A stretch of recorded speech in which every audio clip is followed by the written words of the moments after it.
Good evening. Welcome to Candidates Night 2021. My name is Jeff Bowden, President of the Edison Township Education Association. Tonight we interview Board of Education candidates and mayoral candidates. Tonight our moderators are Gerard Campione, Dawn Penny, and Christine Keefe. Starting with Jerry Campione, please take it away. Good evening, Ms. Chinta. Thanks for joining us. So at this point, we're going to give you 1 minute to make an opening statement to introduce yourself. Sure. So I just want to say thank you to ETA for inviting me here and giving me this opportunity to share some of my thoughts. So I just want to say why I'm running. Simply put, I'm running because this is my passion. I simply want to help our children succeed, and I believe I can make a difference. Now, there are two things that I'm really passionate about. One is education, one is advocacy. This allows me to combine both my passions and give something back to my community that I deeply care about. For a while now, I feel when it comes to our schools, the loudest voices I hear are about vendors and contracts. But when parents and students have an issue or a concern, a lot of times we're told there's not enough support on the board, go send emails and follow-ups on their own. So I feel parents' input and students' needs are not given the due consideration that they deserve, and this is what I really want to change. So I'm running because when I feel something, when I see something that is not right, I feel like I want to do something, and at least I want to try. All right. Thank you. Now, given your passion for the board and obviously your involvement, you've run before, you've been in the audience, I want to ask you now, what do you think is the primary role of a Board of Education member? To make sure that the students' education remains the top priority. Edison Public Schools have historically been seen as top rate. In your opinion, how would you grade the status of schools in Edison today? A, B, C? Okay, so I don't know if I would, necessarily put a letter grade. I would say Edison schools are better than a lot of other schools, but there are also areas that we definitely can improve and should improve on. I want to follow up on that one, following up on the grading. I know you don't want to put a letter grade, but again, as an observer, what grade would you give the current Board of Education? That's a tough one. That's why I asked.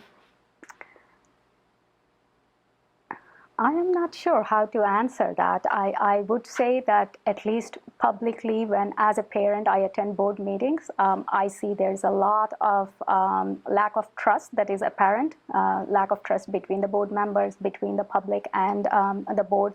So definitely it's not an A or a B. And then going along with that now, obviously you know the current Board of Ed structure. You've been to the meetings, you've run before. So you've seen the interaction between the members. So I'm wondering, what, in your opinion, should the Board of Education's president's power, should it be kept as it is? Should it be more limited? How do you, what's your opinion of the power that the Board of Ed president should have? I think it's not so much the power that the board president has, but how that power is being actually used that needs to change. There are the rules are there, but the rules are not being followed. The rules are not being interpreted the way they are supposed to be interpreted. So it's not that the power has been, should be more or less. It's just that the power and the responsibilities need to be carried out the way they were meant to. Edison has had both elected and appointed boards over the years. What is your thoughts on, should the board be elected? Should it be appointed? I would say it should be elected because it's an important position, and it keeps the choice in the hands of the residents, for good or for bad. Okay. In recent years, there's been vacancies on the board, and we've handled those vacancies very differently each time. What should the procedure be when there's a vacancy on the board? I would say just like any other vacancy, it should be advertised, and everyone who applies for that position should be given an equal opportunity.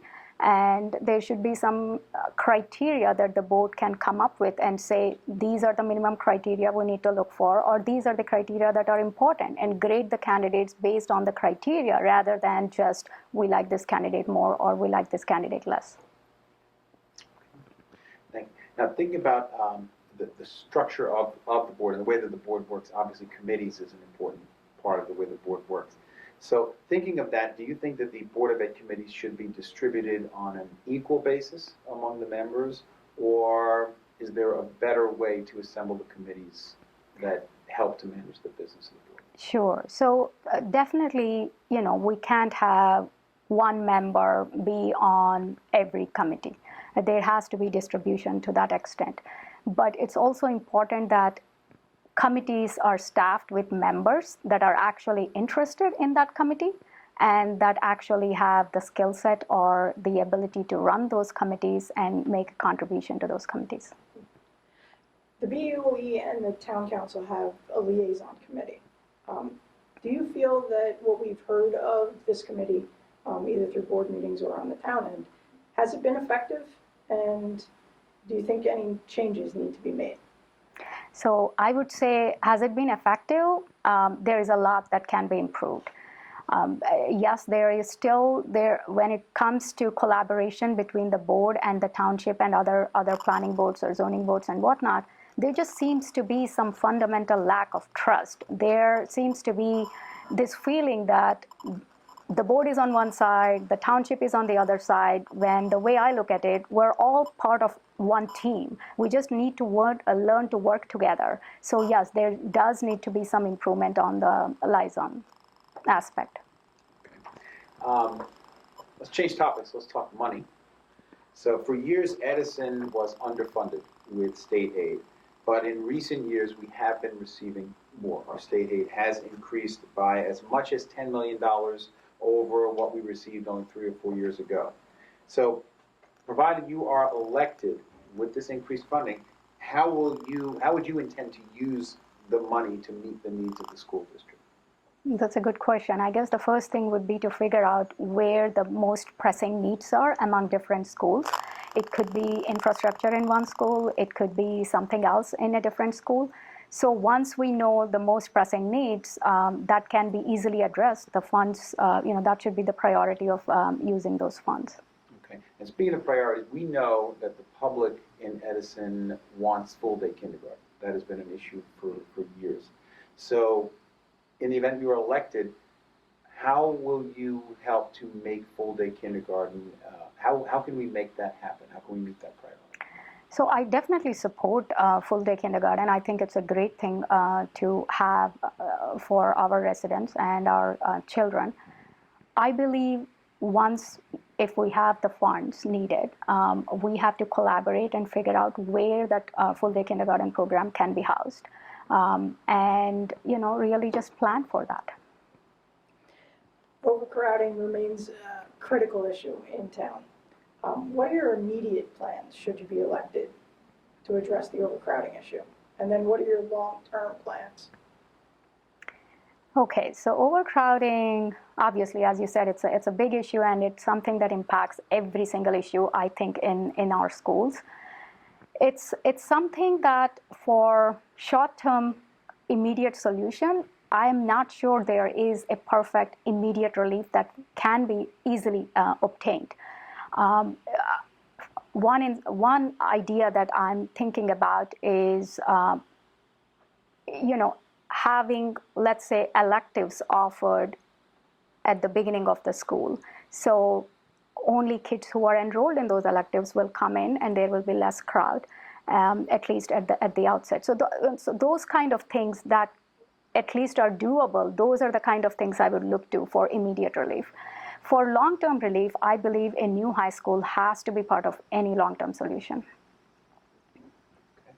And speaking of a new high school, obviously we have to pay for that. And referendums, of course, have not had a great track record in Edison. So I'm wondering, a two-part question. One, why do you think so many of our referendums do fail? Mm-hmm. And if another referendum was to come up during your term, how would you help to ensure that we can get this referendum passed so we can address this issue? Okay, so at least from my perspective as a parent, as a resident, I think the reason the referendum failed is because it did not offer, at least the perception was for the residents that it was not offering it was not worth what we were paying for. So after paying, I forget what the number was, 180 million or whatever it was, we still did not get a new high school for that amount of money. So it was more like a band-aid solution, a stopgap arrangement, but not really fully addressing the actual underlying overcrowding problem. So I think that was the reason I think the referendum failed. I'm sorry that there was a second. In the Yes. event that another one wants to go Yes. on your term, what can we do to ensure that that's going to pass? So if a new high school is made part of that referendum, I think it would go a great way towards convincing the people, and also figuring out how we can, minimize the amount on taxpayers so that there is minimum liability, minimum increase in tax burden. All right, we're going to shift you over to the lightning round. These are one-word answers for the most part, and Hi, so yes, we're going to ask for one word or really very short answers. The first couple are yes or no questions. Should staff have a role in curriculum choices? Yes or no?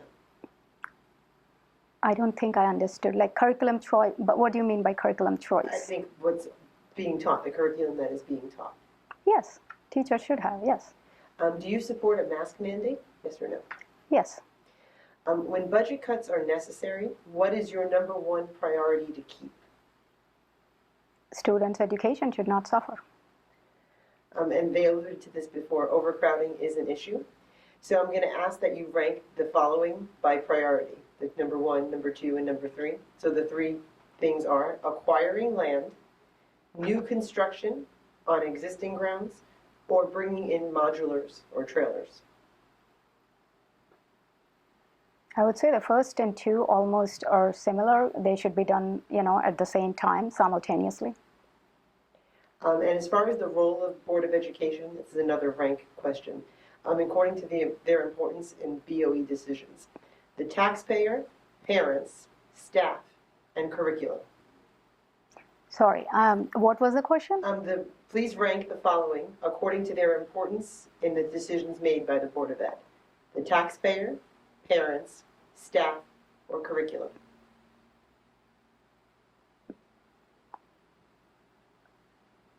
Was there any, sorry, can you repeat the question? The choices are Yeah. the taxpayer, parents, staff, and curriculum. I would say more or less in that order. Okay. What do you see as the number one strength of Edison Public Schools? The diversity of our schools. What is its number one weakness? The diversity of our schools. And I'm going to ask you to finish these sentences for me. Every Board of Education member must Be honest and look out for students' education. And every Board of Education member should never. Bring politics into it. And the last question, if you were given a choice of committees, what is your number one choice? Policy committee. Thank you very much. All right. Ms. Chinda, thank you so much for all of your answers. We're going to give you 1 minute for a closing statement. Sure, thank you. So I just want to say I bring several unique perspectives to the table. As a lawyer with a science background, I'm used to analyzing facts, reviewing rules and regulations, negotiating things that will help on the board, especially when it comes to formulating policy, which is a key function. I'm a litigator, so I'm used to standing up for clients and fighting for justice, and collaborating with opposing counsel who, for the most part, have views that are completely opposite to mine. I'm also the Chief Diversity Officer, and I bring increased sensitivity and understanding about the importance of equality and how, and I'll be a voice for equal opportunities for everyone. I also bring unique perspective as an alumni interviewer for children applying to colleges. And as a parent with having had one child go through our schools, another child still in the schools, I truly understand the pain points, and I feel for the situation the parents and children are in, and I want to do better for our children. I'm not afraid to speak up or stand up. What you see is what you get. I have no hidden agenda. I may not have all the answers. I may not have perfect answers, but I can assure you that if I'm entrusted with this responsibility, I'll always work with honesty and integrity. And most of all, I'll always advocate for the best interests of our children. I hope to have your support for column 1. Right. Ms. Conway, thank you for joining us tonight. We're going to give you 1 minute for your opening statement. Very good. Thank you for having me and inviting me to this. It was a big decision for me to decide whether I wanted to run again for the Board of Education. I actually watched a webinar for the candidates that were running for school boards all throughout the state. And the first thing that really hit me was the first thing an elected board member needs to know is that you do not run the district. You ensure that you make sure that the district is run well. And I needed to emphasize, you make sure, oh, are you kidding? Sorry.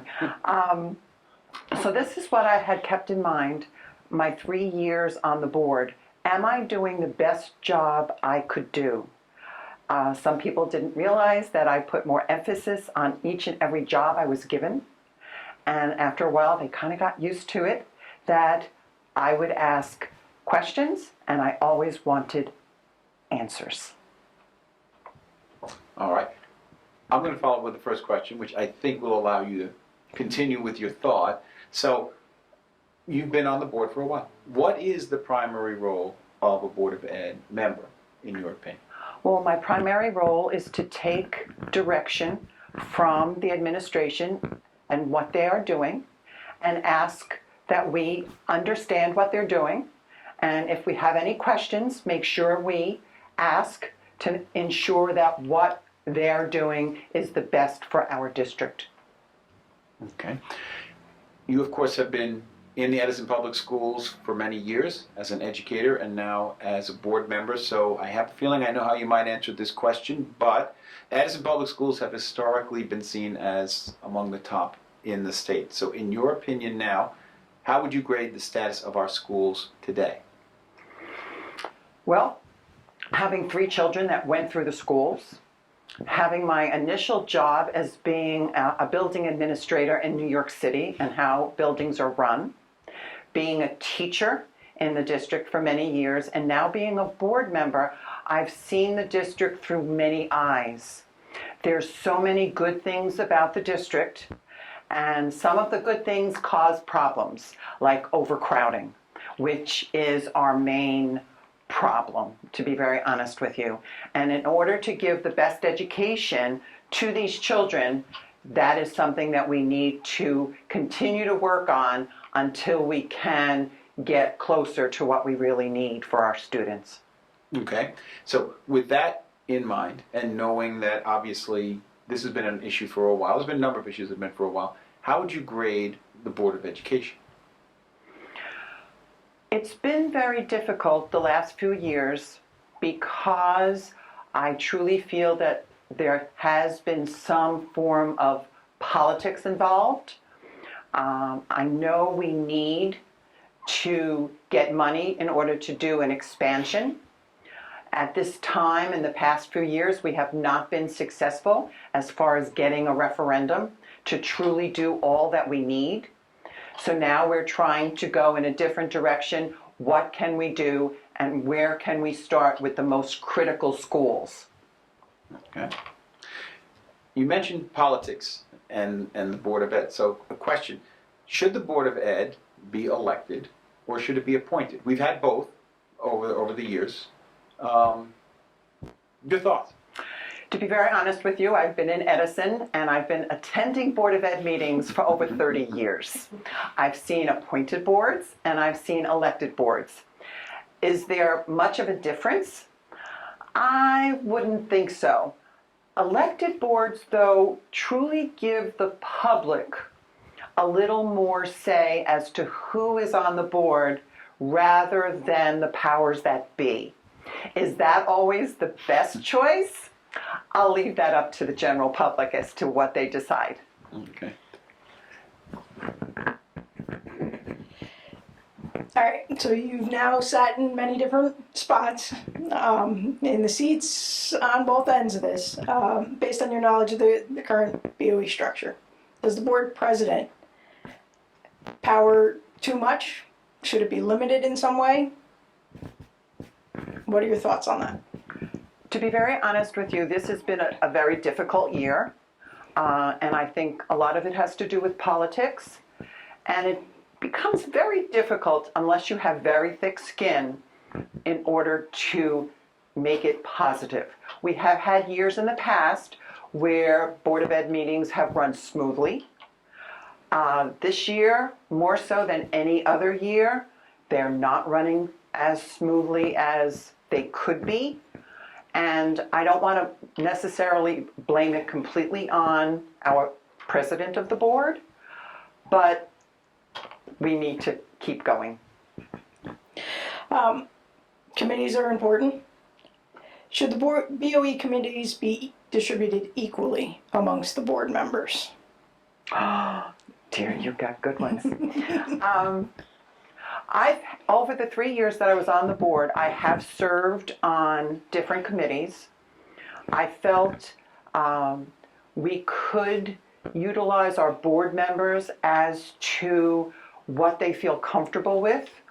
My first year, I was on the curriculum committee, and I felt comfortable, especially when it came down to the elementary schools. But then this past 2 years, I've been on the finance committee, and being having a job in Manhattan and dealing with bills and money and knowing what to do with paying bills and knowing what they are supposed to be.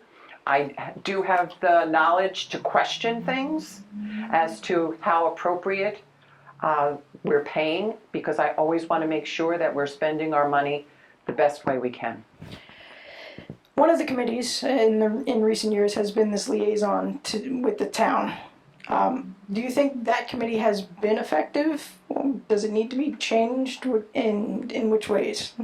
I'd like to be on that committee. Never got a chance. But we need a good collaboration with the township. It seems like this year we've done more as far as collaborating, and I'm hoping that that will go in a more positive direction. My first 2 years on the board, it was almost unheard of. Okay.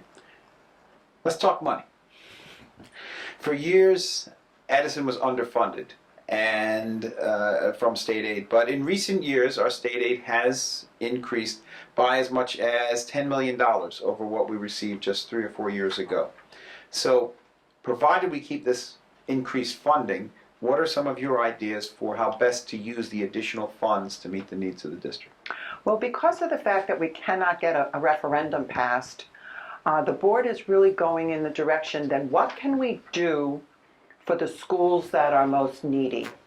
And as everyone knows, Lincoln Elementary School has been utilized to go ahead with their addition because they were in extreme need of expansion. And the 6 schools that were named in the referendum are basically our initial target: the 2 high schools, a couple of the middle schools, and a couple of elementary schools. So as that money comes in, we can make progress on the schools. It will take longer, but at least we know we're going in a positive direction rather than being stagnant with just failed referendums. Okay. And speaking of needs in the district, we know the public wants full-day kindergarten, which we had at one time. Obviously, it's been a challenge for us to bring it back. But what are your thoughts on how we could make this happen? How can we bring full-day kindergarten back to Edison? Well, being involved in the Finance and Facilities Committee, we've spoken a number of ways. We're actually trying to look out in the community to see where else we can expand.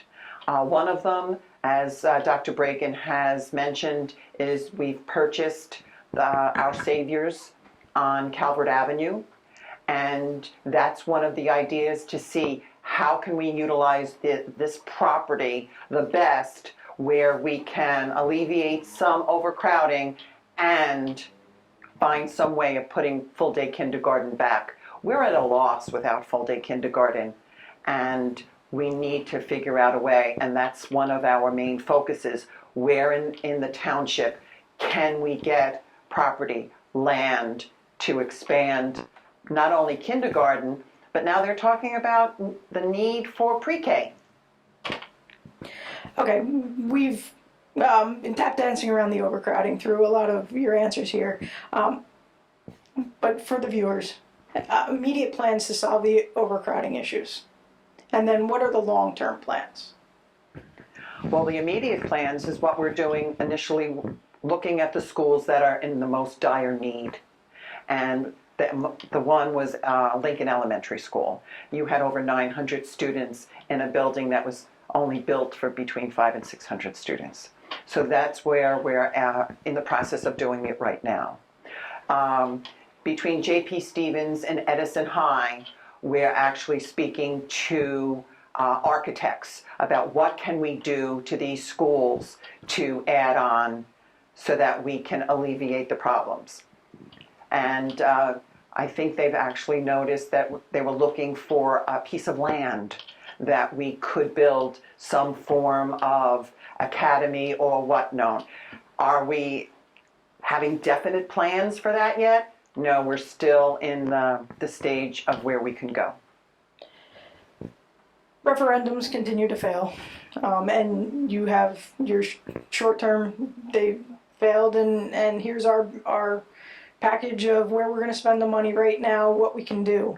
But if another referendum comes up on your next term on the board, how can you ensure its success this time as opposed to the failed ones in the past? Well, as I said before, the function of the Board of Ed member is not to run the district, but to make sure that the district is run well. And I truly feel that leaving the decision-making to the administration with our input and our questioning to make sure that politics stays out of it. And you can see that that's been part of it, that it's been a political mess when it comes to the referendum. And hopefully with Dr. Bregan, he'll be able to come up with a more reasonable referendum, a more understanding referendum, or come up with a different way of moving ahead. Okay, we're going to do the lightning round where you give me one word or very, very brief answers. That's hard. Well, a couple are yes or no. The first two are yes or no. So, should staff have a role in curriculum choices? Yes. Do you support a mask mandate? No. When budget cuts are necessary, what is your number one priority to keep? Staff. Overcrowding is an issue, as we've mentioned. I'm going to ask that you rank the following by the most immediate priority: acquiring land, new construction on existing grounds, and bringing in modulars or trailers. Could you repeat that? Yeah, so overcrowding is an issue. So rank the following by your immediate priority: acquiring land, new construction on existing grounds, and bringing in modulars or trailers. Trailers is a problem. New construction is a time. Land in Edison is very hard to do. So out of the three, I would have to go with new construction, because modulars are just a Band-Aid, it's not a fix. I have one more rank question about the role of the Board of Education. So I would like you to rank the following according to their importance in decisions made by the Board of Ed: the taxpayer, parents, staff, and curriculum. No offense, you're missing one. It should be students. And then it should be staff with curriculum, parents involved, and always keeping the taxpayer in mind. What do you see as the number one strength of Edison Public Schools? I would have to say our staff and how they have worked with the existing curriculum and how we're constantly moving forward and bettering our students for the future. What is its number one weakness? I know. I was a special ed teacher for 16 years. I need to expand the needs of our students. We do have a new assistant superintendent for special services, and I'm hoping that our relationship will grow and it will favor some of my ideas. And please finish the following sentences. Every Board of Education member must. Be honest and care. Every Board of Education member should never. Be the boss. And the last question. If given a choice of committees, what would be your number one choice? Finance and facilities. Thank you very much. All right, Ms. Conway, thank you so much for all of your answers. We're going to give you the last word on this so you can do your closing statement. Very good. Thank you for having me. Very interesting questions. I hope I didn't get myself in trouble by some of my answers.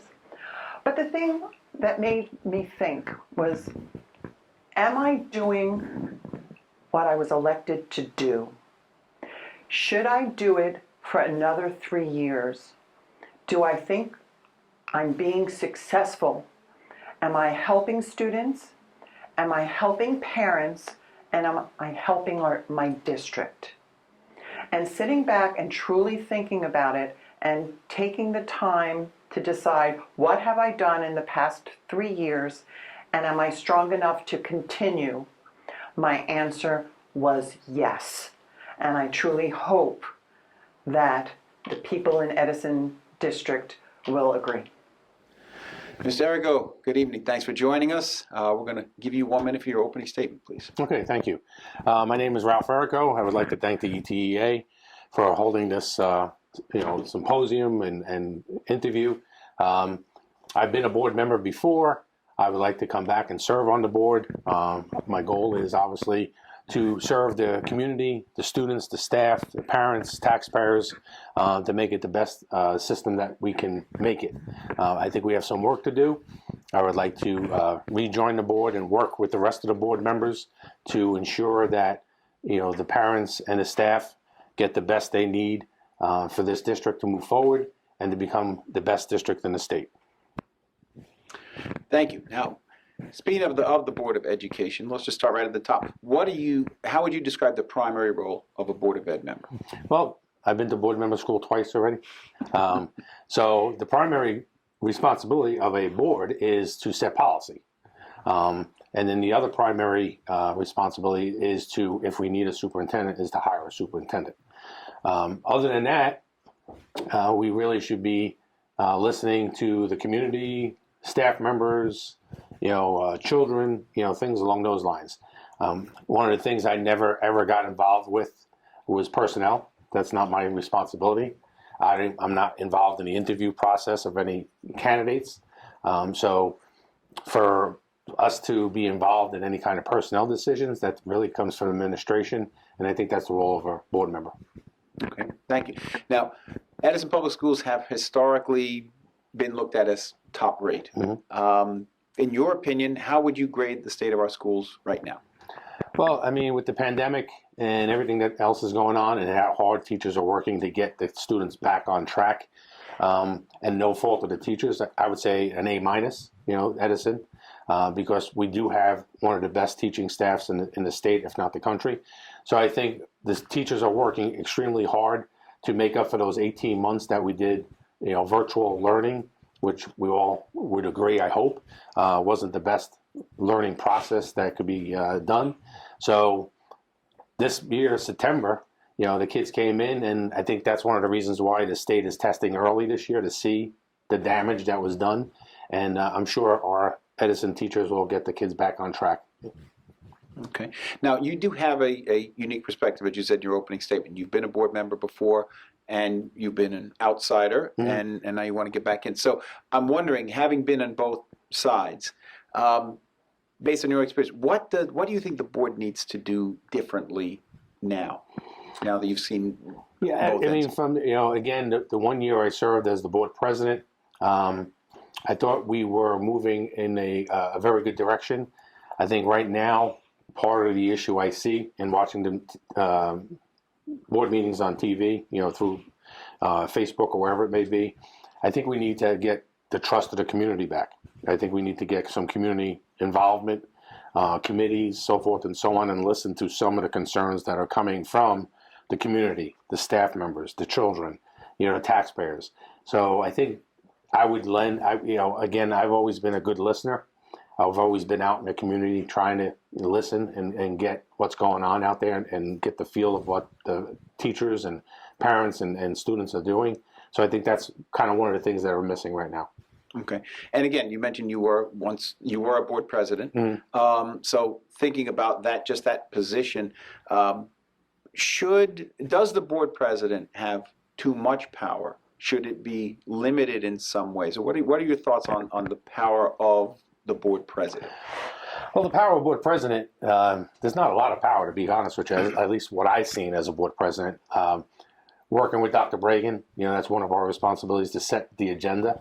Also to listen, to the other board members, communicate with the other board members. One of the things that, my year as board president, I had to be on the phone probably nightly with at least 3 to 5 board members, with concerns, issues. They would get the agenda and say, listen, I don't know about this, have a concern. I would call Dr. Bragan, and I always encourage the board members to call Dr. Bragan. You don't have to go through me as board president. I don't feel that kind of power that I need to know everything that's going on. I'm sure Dr. Bragan will inform me if something that I need to know. But I think, board president, we need to, listen to each other and work with each other. Let's stay with the structure of the board, broken into committees. Should these committees be distributed equally amongst the board members? One of the other responsibilities of the board president is to distribute the committees and put people on the committees. Yes, I mean, we should have an equal, one board member shouldn't just be on one committee.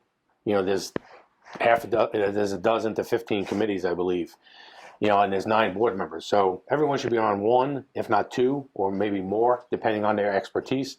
We have board members that have some very good experience in special needs. Maybe they should be on the special needs. We have board members that have very good with buildings and grounds, so they should be on buildings and grounds. A lot of ex-educators on there. A lot of community activists on the board that should be in the community relations part. So yeah, it should be divided evenly.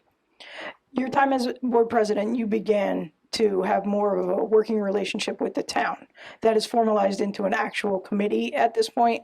Do you think that current committee has been effective? And if not, how would you change it? Well, I haven't heard of anything coming out of that committee, except for I know they've been trying to get Stelton School over to the Board of Ed. I know they're working very hard. I know Mrs. White has been spearheading that. I used to contact council people, assembly people, the mayor, working with them. I know a couple of the board members that are on the board now. We met with assembly people to look at funding and land and things like that, because we are overcrowded. And we're trying to solve that by finding reasonably priced land that we could build a school on. Okay. Let's talk money for a second. Okay. I get paid for this position? No, you don't. Okay. And that's the beauty of it. For years, as you well know, Edison was underfunded with our state aid. But in recent years, we have been getting an increase of as much as $10 million over the last 3 or 4 years.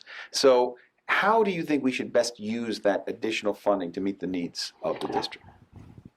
We're still underfunded, even though we got $10 million.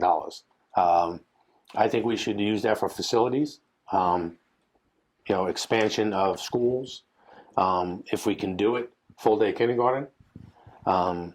So that's where the money should go. Fixing our facilities are very old. You can walk around the district and see how old the facilities are. Walk around the grounds, be it the sports fields or the gymnasiums or the auditoriums, outdated.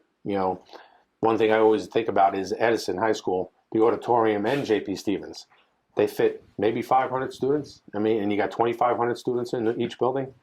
That's, it's not conducive to holding assemblies and meetings and school functions and things like that. So I think the money should go into facilities. Okay. Now, you mentioned specifically full-day kindergarten. So we know that that's a priority. We know the public wants it. We had it once, of course. We My had children to went scale through it, it back.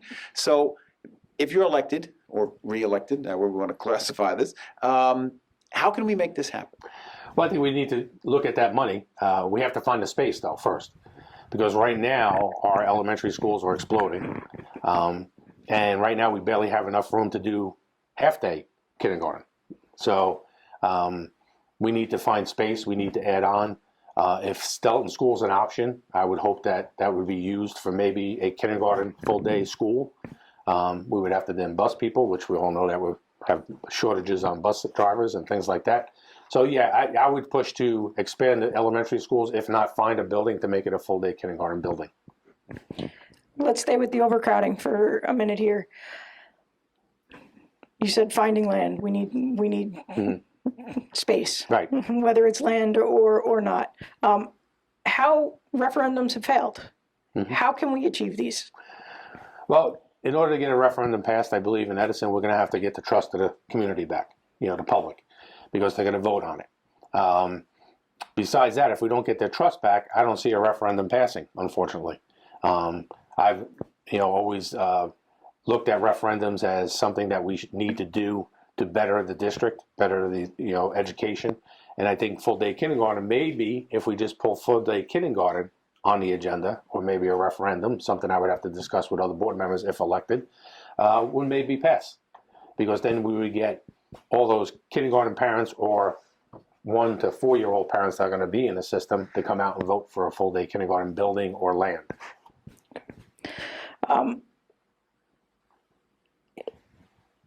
What are your immediate? So we know we have overcrowding issues right now.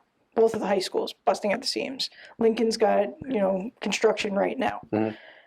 How do you relieve it right now? Obviously, long-term plans. We need land. We need space. Right.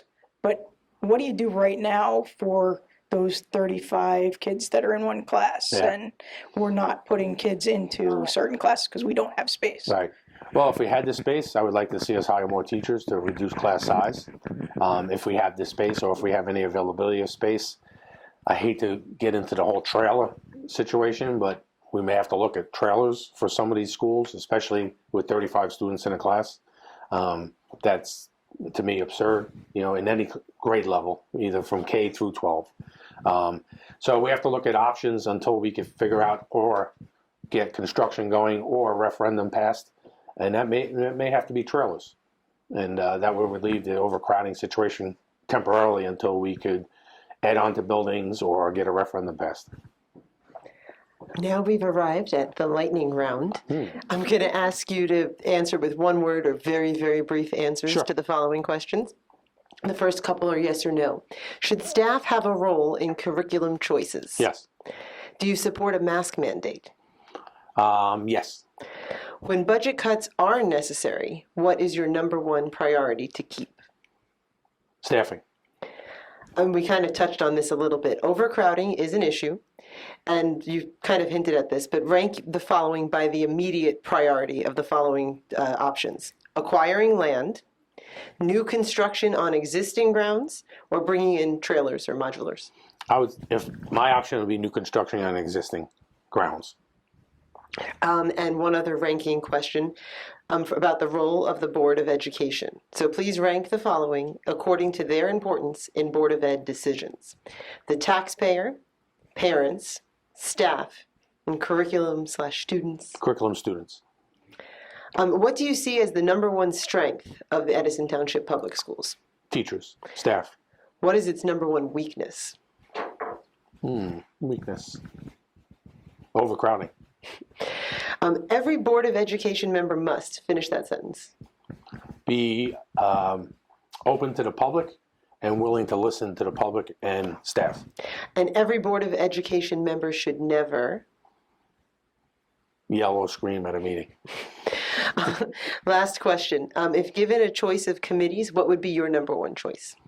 My number one choice would be negotiations. All right, Mr. Arrigo, thank you for all of your answers. We're going to give you the last words, so you've got 1 minute for your closing statement. Thank you. And again, I'd like to thank the ETEA, the questions and everything else. Again, I've been a former board member, former educator, lived in Edison for 31 years, right up the block here, so it was nice and easy to get to.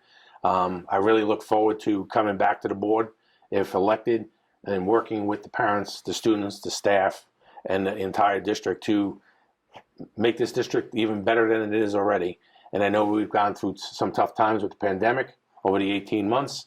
I know the teachers are working hard and the staff is working hard, and I want to make that as easy as possible for everyone in the district. Mr. Patel, thank you for joining us tonight. So we're going to give you the opening words, so you have 1 minute for your opening statement. Okay, thank you so much.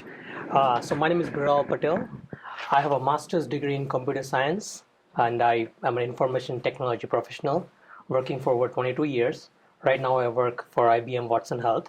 Now, one of the reasons I got interested in Board of Education is when my son went to elementary school right before the start of the pandemic.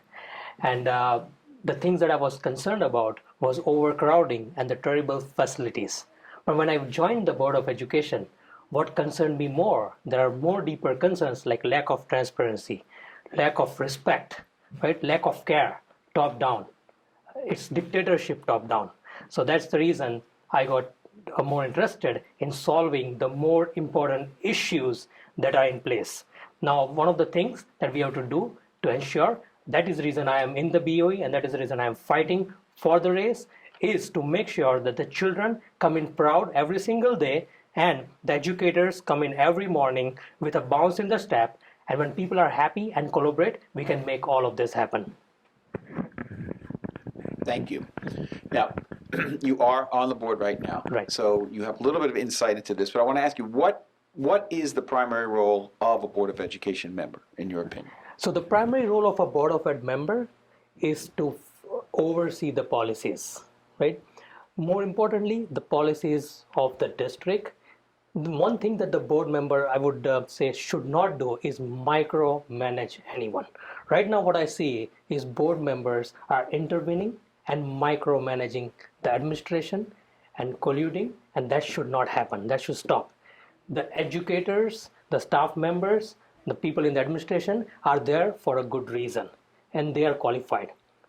They are qualified, they are hired because they are qualified, and the board members should help them, support them, at the same time develop policies that help children, educators, staff members, and the administration, at the same time develop a balance between all of them and make sure their only role is to make sure that the school ratings go high and high, the staff members, educators, children, parents, they're all happy, at the same time make sure that our schools keep shining and keep going higher.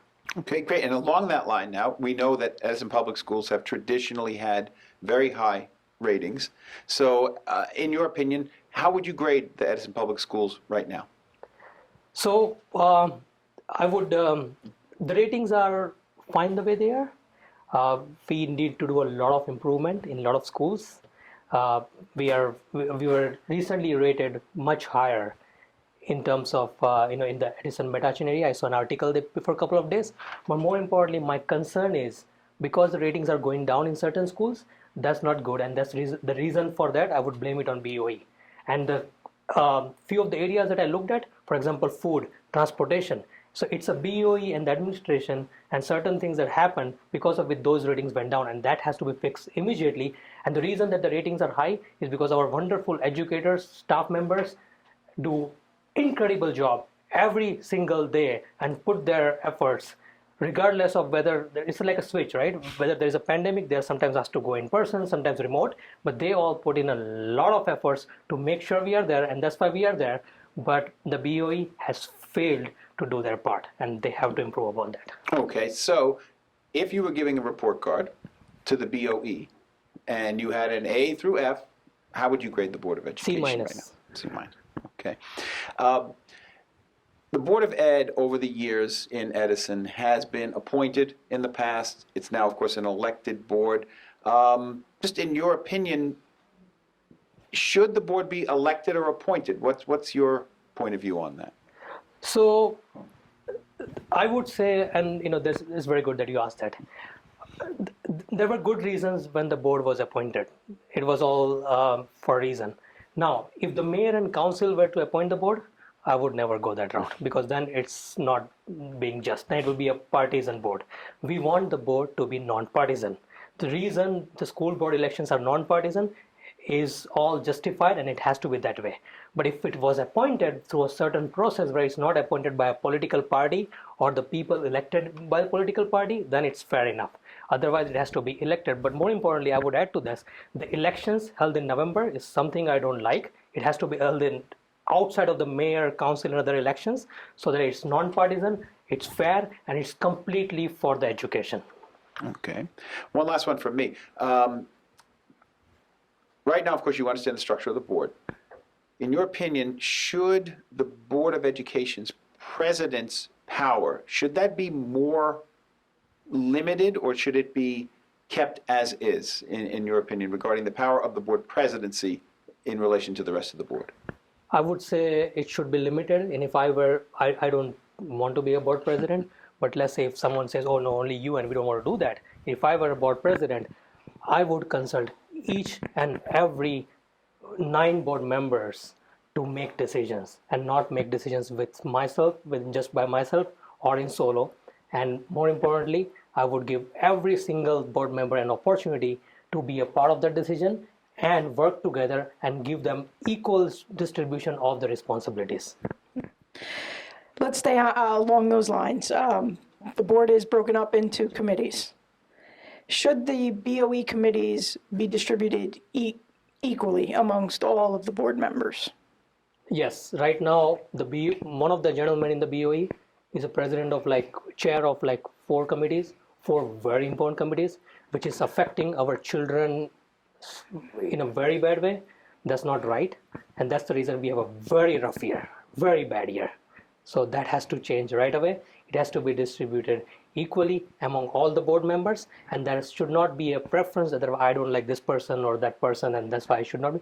It should be distributed in a way that who is the best person to chair that committee, who are the best members to be a part of that committee, and based on that we make decisions and we assign those members in charge of those committees, and the members have to be serious in attending the committee meetings. I have noticed there are BOE members who don't show up to the committee meetings. Why are they even BOE members, right? They can just stay home and or resign, right? So the people who are passionate about the issues should be a part of their committee, and just not because we want to assign some contracts to some vendors. That has to stop. That's a big problem right now in BOE. Okay. We have this new Liaison and Township BOE committee. In your opinion, has that been effective, or should we be going in a different direction? So I am a part of the Township Liaison Committee. It started in a good way.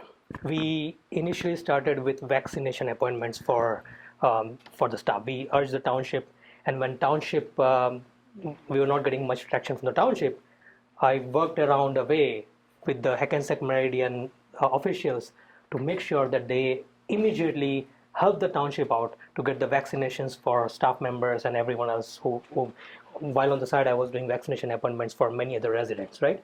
So it was all good. Then we talked about land purchase and things like that, right? It was all good.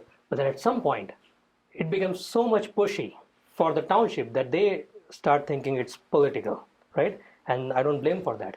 Right now, they feel like that, and I'm with them on that. Because if you push them so much, and if you write on Facebook at the same time while having a meeting, that's not correct. Those things are internal BOE discussions. They should not go on a social media by one of the members of the committee or someone else who is a part of the BOE. They should be left purely with the intent of helping the school system out. If it was with a good intent, it would be very effective, and that's what we need to do from next year. All right. We're going to step away from the board for a minute, but let's talk money for a moment. For years, as you well know, Edison was underfunded with state aid. But over the last few years, we have been seeing some increased funding, upwards of as much as $10 million over the last 3 or 4 years. So, in your opinion, if we continue to receive this increased funding, how should we best use this money to meet the needs of the district? Can you please repeat that? Sure. With the increased funding that we've been receiving from the state, what is your opinion as the best way that we should be spending that additional funding to benefit the district? Okay, that's a very good question, and I'd love to answer that. So obviously, overcrowding crisis is big, and we want to resolve the overcrowding. Now there are many ways to do it, and I wouldn't. The first answer that someone instinct would say is spend it for the capital improvement project, right? But I would go a step beyond. We should work with the mayor, council, county, or whoever to get more funding for the overcrowding, whereas use this additional funding to invest in the programs, help our educators, give them technology, give them resources to help educate our children, because that is what will help tremendously in increasing the rankings, in increasing the overall facilities that our school children have. Because 10 million, if we invest in that, just imagine 2 years from now, 3 years from now, or 5 years from now, where will we stand? We'll have incredible opportunity to make sure that with all the resources that we spend behind the education, that it will just really get us to the next level. So it should be really, all the additional funding should be spent in that direction, and there should be a separate criteria for the capital improvements. Okay. Now, we know that one of the things that the public has expressed an interest in, and we used to have it, was full-day kindergarten. That's been a big issue here. So how can we make full-day kindergarten a reality here in Edison? Right, so following up with my opening statement, like I got interested in the BOE because I found out one fine day, oh my God, how do we manage, because there is no full-day kindergarten? Where is my son going to go? So we would drop him at 11 o'clock in the school and then pick him up at 2 o'clock. That doesn't happen at many other towns. So that's a very high priority. Now, I understand as a part of Township Liaison Committee, we have Menlo Park and Kilmer and Stelton and a whole bunch of things going on. But at the same time, this is a crisis that we have to first address. Right now, the board is more interested in worrying about, okay, why was there a community relations meeting, and why were the people talking about this thing, why were, and the things that happen in the decorum of the BOE meetings, right? If all the time and energy is spent in obtaining the funds and a place for full day kindergarten and the resources, we can very well make it happen. I personally, very honestly, don't see how we can not do it in 2 years time frame. It's very easy to solve problem. It just needs board members to work together and as a number one priority. Okay, we're going to stay with the overcrowding here. We put up several referendums in the last 2 decades, and all of them have failed, other than when the school burnt down. What was the problem for the public? Why weren't they ready? Everybody knows overcrowding is a problem. We can all get behind that we need to do these things, but the public won't vote for a referendum. What was the roadblock? That's an excellent question too. I wish I had more than 1 minute, but I will try. So one of the reasons is there is incredible increase in taxes from the township side. And then there was the most recent referendums were followed up with Suez, right? There was a big hot topic in the town. And people were getting up from their dreams and saying, oh my God, my taxes are going to go up. So at the same time, when you ask them, paying more, it's not going to go through. So timing is the number one issue. It was not the right timing. At the same time, look at what was the BOE leadership, right? If you have all good people whom people trust and have faith and put a referendum in a right way and a president in the right way, it should go through. But the leadership that presents it, people is filing a lawsuit on the zoning board.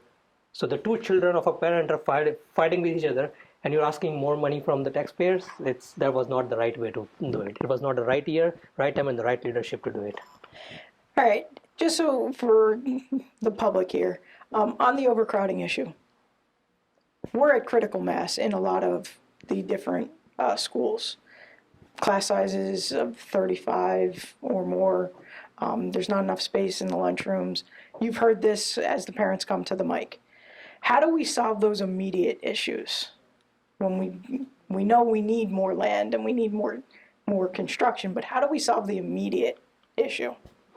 So, and it's a big crisis, right? So one of the things that has to be considered right away is a schedule, right? Now, you can't technically stick with the same old routine. Okay, my school starts at 8:30, it has to end at 3:30, and the administration is just sitting there. Okay, that's it. They are living on an autopilot mode right now. That has to change. There has to be out of box thinking. There has to be procedures put in place that, okay, how, like for example, recently there was a pandemic and several ideas were suggested to the administration. How can you do a schedule in a way that it works for everyone? But the administration is sticking to the same old ideas. They don't want to change. They want to just do their job, get the day over with. It's like, when we put small babies in the daycare, they think that if the child is unharmed, they did their job. That's not the case here.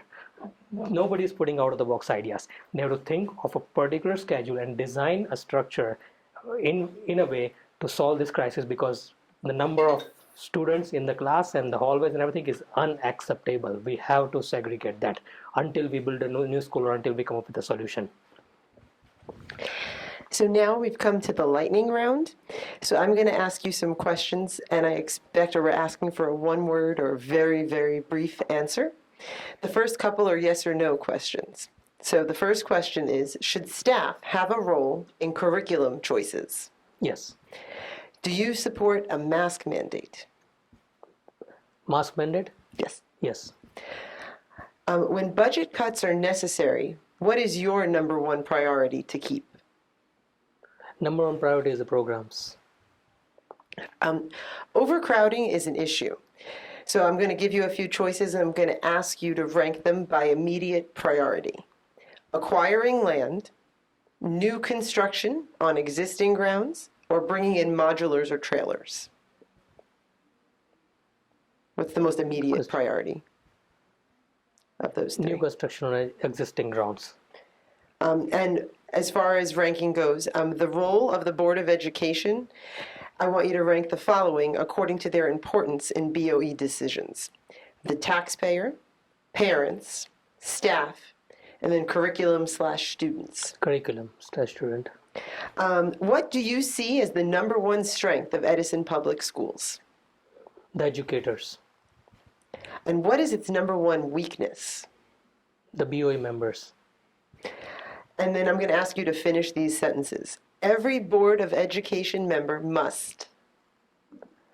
Every Board of Education members must do their job with complete honesty, transparency, respect, fairness, and treat every single member of this township, every single resident of this township, educators, staff members, parents, and children with utmost respect and honesty.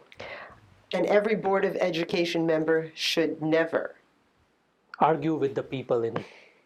And one last question. If you were given a choice of committees to serve on, what would be your number one choice? My number one choice would be, it's difficult. I got a lot of choices here. But next year, I would choose Community Relations Committee, because people have lost faith in this BOE, and I want to instill the faith back. Mr. Patel, I want to thank you for joining us tonight. Thank you for answering our questions. We're going to give you the last word tonight, so you have 1 minute for your closing statement. Thank you. So my life has been resolved around community service.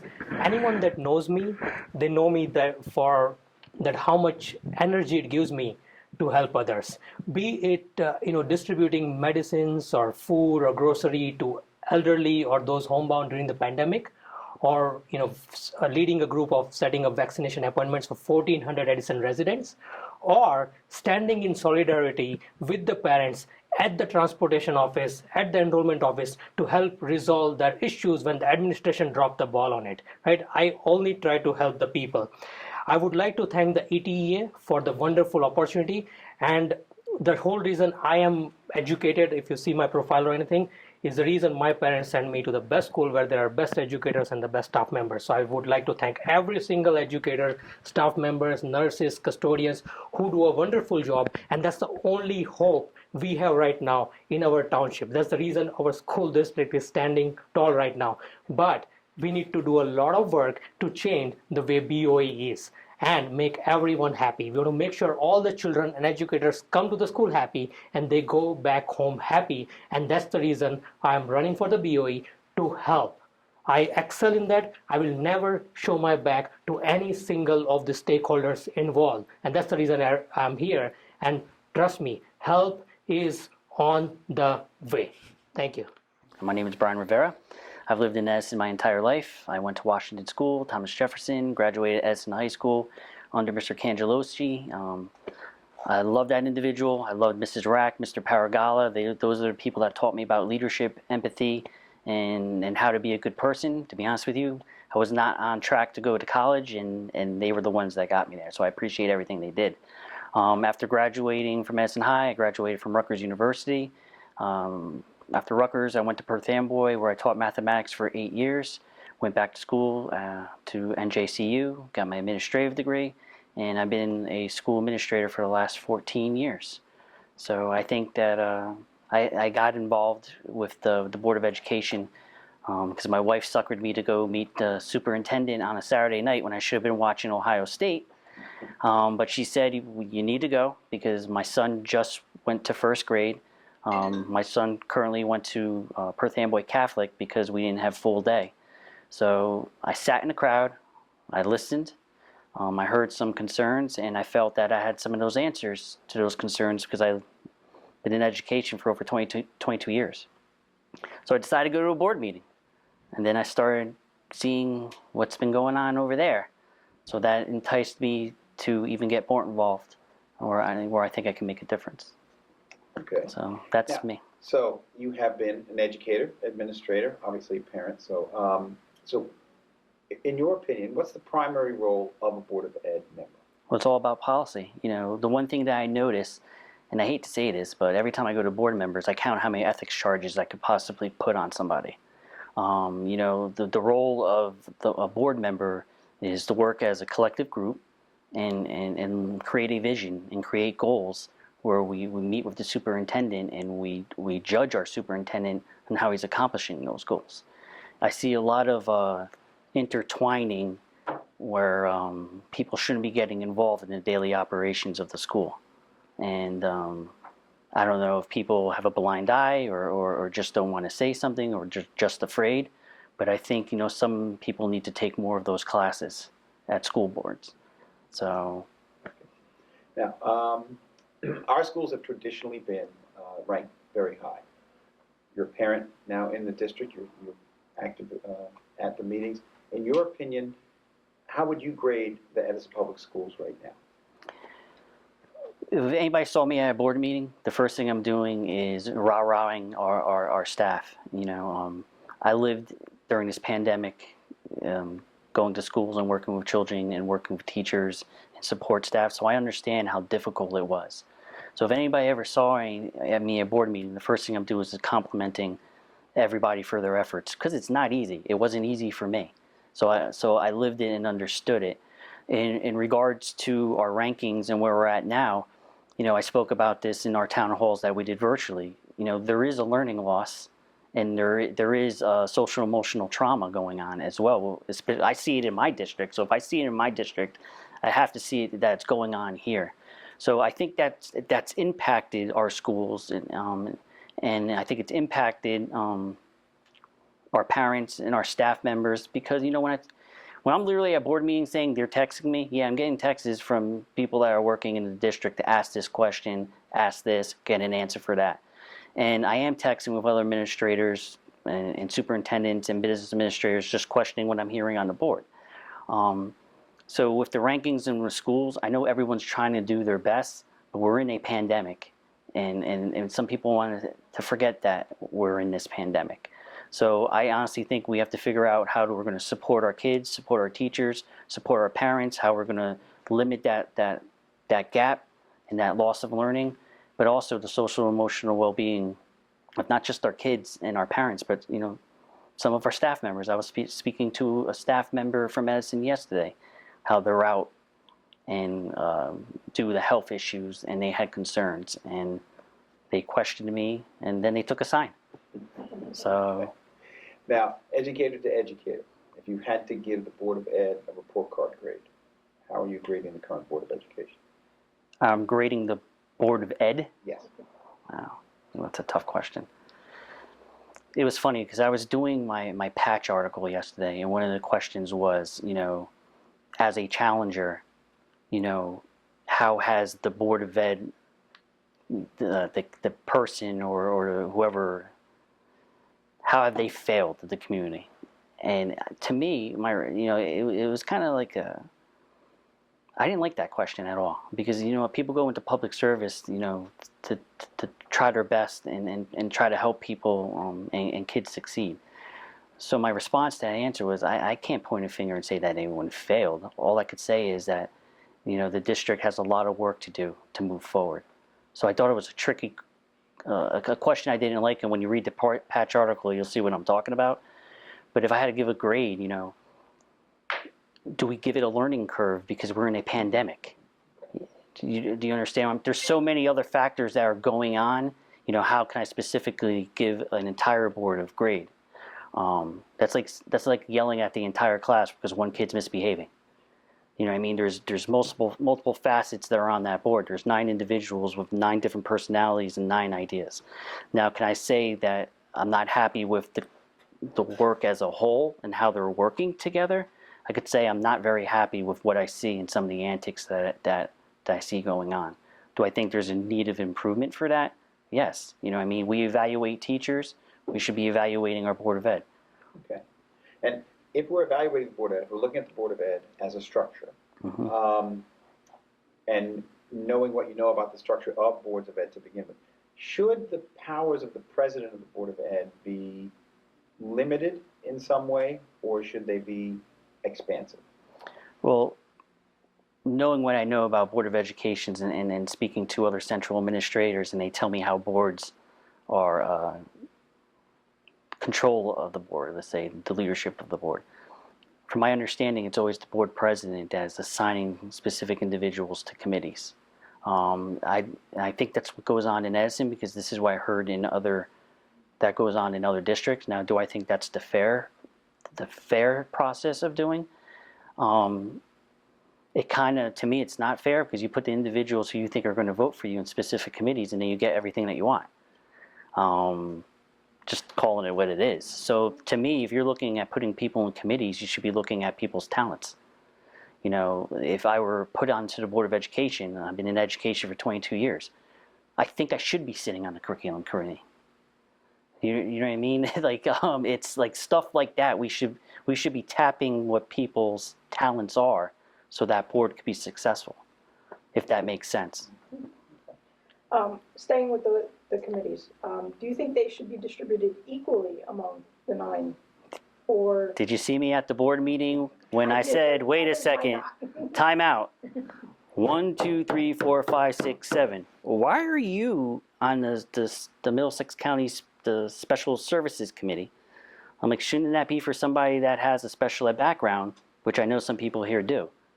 So to me, you wanted this elected position, so now you need to get it in play. It shouldn't be individuals that are in 3 committees and someone else that's in 7.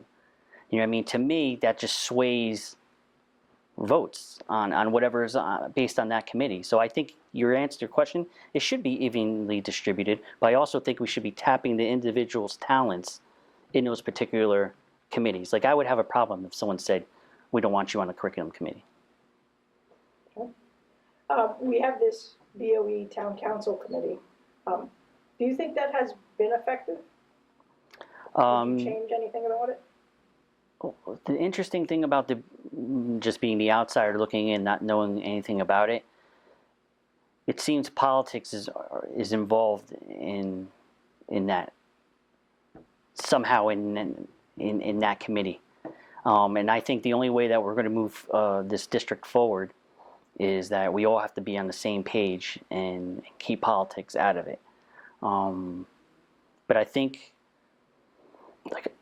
the only way we're going to move this district forward is if everybody's on the same board and all the stakeholders are involved. So we have to have that committee. Now we have to have a professional dialogue and use facts and reasonings to make decisions coming out of that.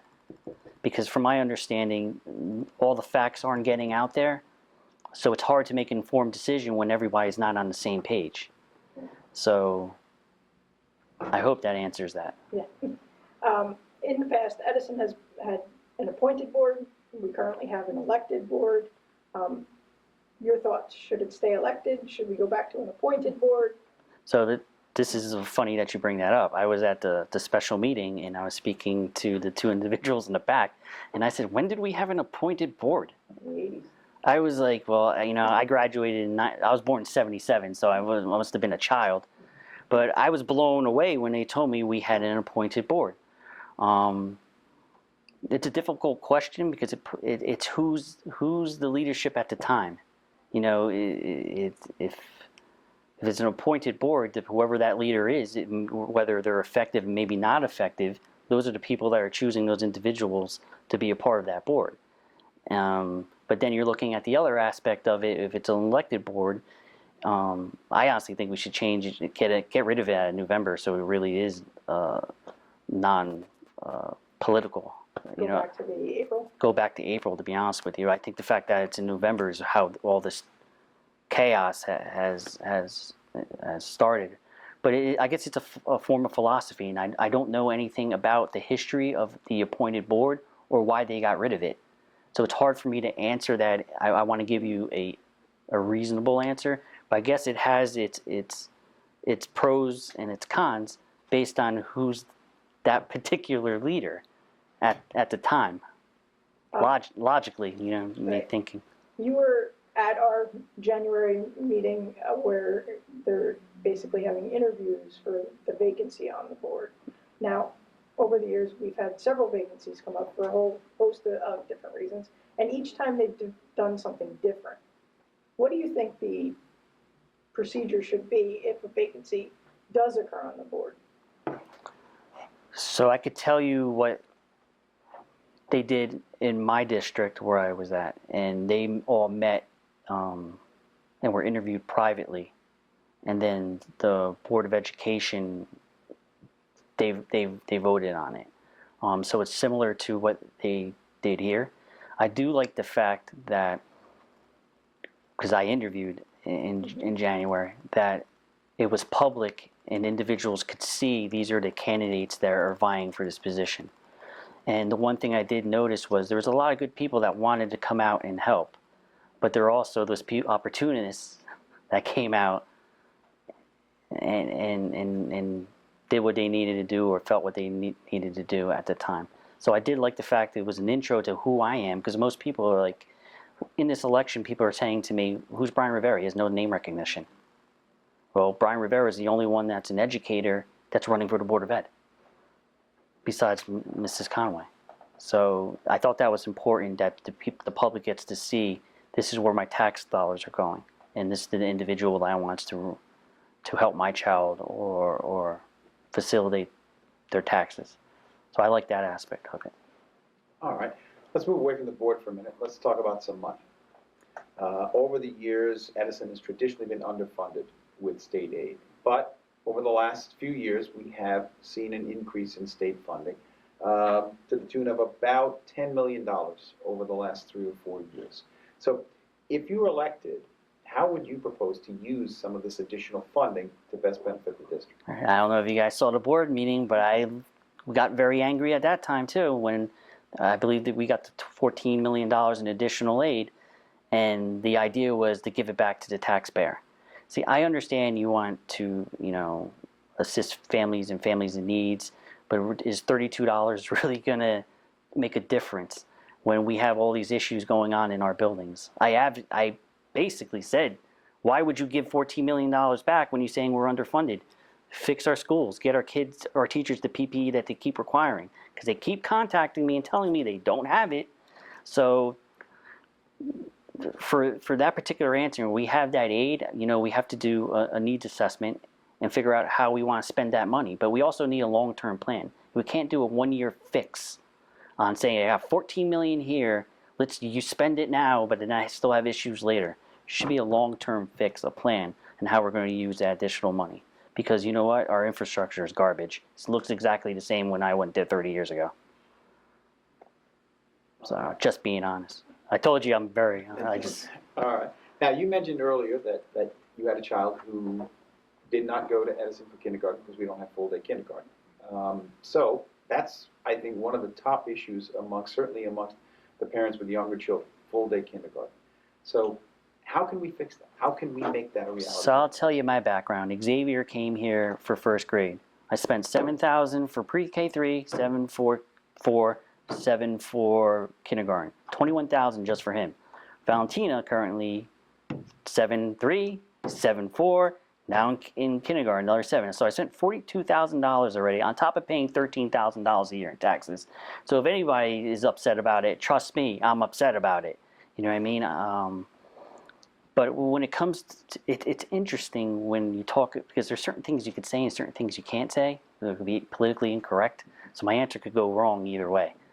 But the reality is, you know, if we want full day, there's going to be costs behind it. So first of all, we need property, we need space to do this correctly. But then, you know, they're talking about purchasing these schools. That costs money to fix all that infrastructure. Then I'm paying additional teachers for the benefits, salaries. So I think there's a bigger picture to making this a full day. And I think it's not being spoken about because there's so many back-end things that need to be accomplished first before me saying, hey, vote for me. I'm going to get you this building and we're going to have K, but it's not going to be open for another 2 years because I got to fix the entire building, find staffing, and pay for all of this. And I want it at a 0% budget. So, you know, it's people kind of got to wake up to reality. So along the same lines, overcrowding, critical issue. We have classes that are over 35 kids in a class. We have new kids coming in that don't have a seat in classes because of the overcrowding. You have a unique perspective. You're an administrator. You've been in the classroom. You also know that if you're just going to say we need new construction, it's going to take some time. So what's the immediate fix for overcrowding? The one word I can say, and no one wants to hear it because it's a bad word. I said it at the superintendent's meeting, redistricting. But nobody wants to redistrict because, well, I'm not going to go why, but there's a term called redistricting that we could do. We did it in my district 2 to 3 times already. You know, I'm the smallest elementary school in my district, yet I'm the 4th in enrollment out of the 7. So I'm living overcrowding right now. But there are things that you can do. You could either redistrict, you could do flexible scheduling. We had an A-B schedule, but that also means working with the union. And I brought that up at a meeting as well because what ended up happening was, you know, it ended up being issues with the Board of Education and union because you're reporting at 7:30 in the morning versus the B schedule showing up at 45 minutes later. So it alleviated it, but there was issues contractually. So that's a discussion people have to have as a group. The other aspects is you could still consider some remote learning for the older kids. But then, like the other thing that I stated in our town hall was impact fees. You want to build another set of condos, 23 of them, that are going to have a bunch of kids there. That's going to impact the community. It's going to impact that school. That the developer is not going to be happy that I said this, but that developer should be charged some type of impact fee.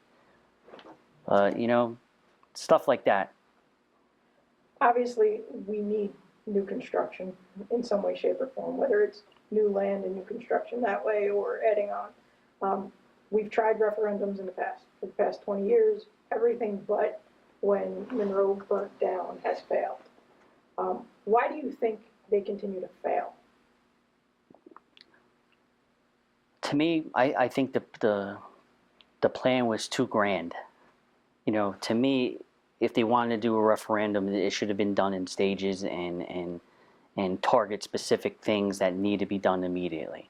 Like, so I was very happy, like, they decided to go with working on Lincoln School.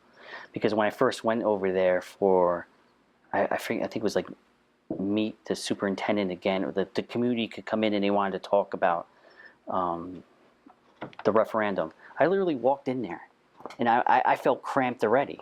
So I could just imagine how the kids, the staff, and everybody feels going to work there every day. You know, it's got to impact learning. You know, there's no space. So are they pulling kids, having intervention in the hallways? Is that the best setting for anyone to do that?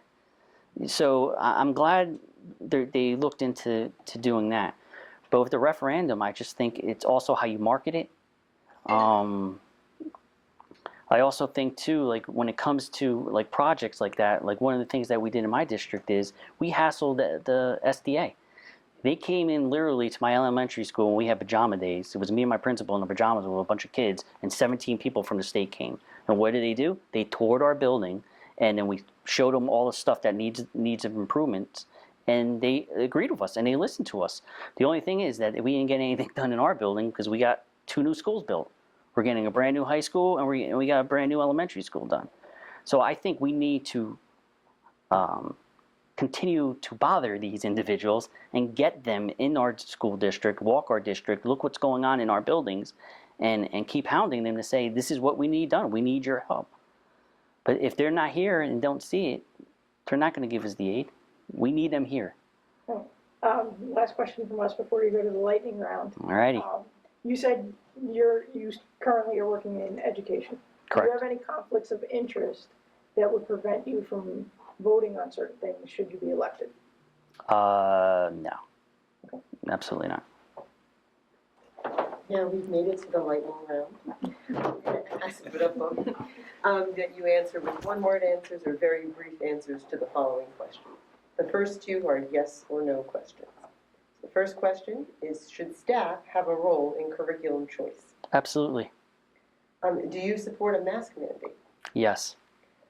When budget cuts are necessary, what is your #1 priority to keep? Students. Overcrowding is an issue. So I'm going to ask you to rank the following by the most immediate priority: acquiring land, new construction on existing grounds, or bringing in modulars or trailers.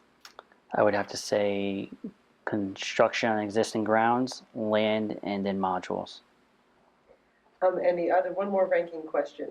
In terms of the role of the Board of Education, I'd like to know how you would rank the following according to their importance in Board of Ed decisions: the taxpayer, parents, staff, and then curriculum and students, kind of as a combined. Ranking them on who should... The most important in terms of BOE decisions. Well, the reason why we're in this business is obviously for students. The people that are most impacting my students is my staff. And we're doing this for the parents, and I understand the taxpayers play their role in this, but that's the way I would rank it. What do you see as the #1 strength of Edison Public Schools? Our kids. And what is its #1 weakness? Adults. I'm going to ask you to finish the following sentences. Every Board of Education member must. Follow policy. And every Board of Education member should never. Interfere in the day-to-day operations of a school district. And my last question is, if you were given a choice of committees to serve on, what would be your #1 choice? Curriculum. All right. Brian, I want to thank you for your time tonight, for your thoughtful answers. We're going to give you the last word, so you've got your closing statement. Okay. First of all, I want to thank you all. This was fun. I really had a good time with this, and I think it lets you guys know what my personality is and what I'm about. So I really do appreciate this. All I gotta say is, I've been in the game for 22 years. I value education. I value that institution. I want what's best for kids. If you're in this business, it's because you love kids. I love kids. I love my own kids. I'm going to be invested in this district for the next probably 19 years while my kids go here, and I just really want to make a difference. I'm a parent. I'm an educator. I'm a union vice president. I've negotiated 2 successful contracts. I know about collective bargaining. I know about building relationships and talking to people. So, I think I have that unique background, as a parent and as an educator. Plus, this looks like fun. So, and I really enjoy working with you guys. Mr. Steiner, welcome. Thanks for joining us tonight. We're going to give you the opening statements. You've got 1 minute for your opening statement. Thank you, Jerry. First of all, thanks to everybody for having me here today. Speaking directly to the great teachers here in the camera is an opportunity that certainly I don't think any of the candidates should ignore. As a taxpayer, as a parent, as a potential board member, as administrators, as teachers, as union leaders like yourselves, I think we really need to collectively agree as to what the baseline of reality is, right? And that reality, are we okay with the way things are now? Okay. Is the Board of Education excellent at what it does? Does it function at an excellent level? Do we shine bright every day? I'll tell you this, when walking around and talking to the residents, the answer is typically no. Maybe some of you guys answer no, or you guys on camera.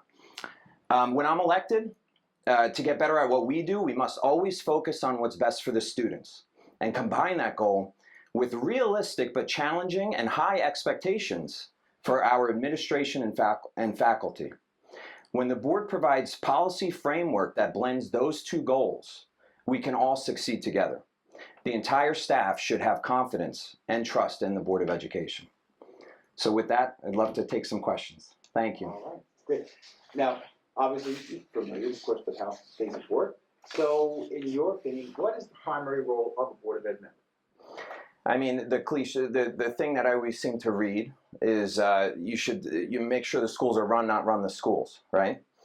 And setting the policy framework for the board to succeed. Now, that's obviously with primary focus of students in mind.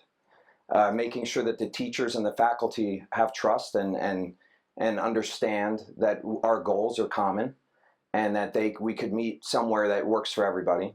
And then obviously the taxpayer, right? So I know that when I pay my tax bill in Edison, you're talking about 54% or so of my tax dollars goes to the schools. So with that said, you know, primary goal is and function is certainly worry about our students and make sure the education in Edison is where it should be. But you have to do it responsibly. And with that said, that the board's responsibility is certainly is to manage the tax dollars wisely. Okay. Now, you talk about the schools for a minute. Now, historically, our schools have been very highly rated. So in your opinion right now, how would you rate the schools? Well, I know this because I have 3 children that go, and I went to Edison High, I went to Herbert Hoover, went to Ben Franklin. My kids are now in Thomas Jefferson. I'm very proud of that. I credit a lot of who I am to the schools. I agree with you. Historically, the Edison schools are great. I believe they're still great. The reason they're great is because of the commitment to family and education that the residents have and the teachers have. I know from my boys that they come home, they're thrilled with their day. They're thrilled with their experience. And this is with all of the issues of overcrowding and all the lunches that might not be great and all of the how hot it is and that they have to wear a mask all day. All these rules and regulations that we worry about as parents, I will tell you that the boys come home and they love going to school, and that's because of the parents raising their children the way they do and the teachers doing what they do. So are the schools great? Yes. They need to, with data, and when I go on Zillow.com, those schools' ratings have to come up. And that's what our responsibility, that's what I need to be doing as a board member, is to get those data points up. And that's the stuff we can control. I can't teach the kids, but the controllables we could control. So. Okay. So I'm going to make you the teacher for a moment. And you're giving out a report card grade to the current Board of Education. So what grade would you give the current Board of Ed, given the state of things that you just described?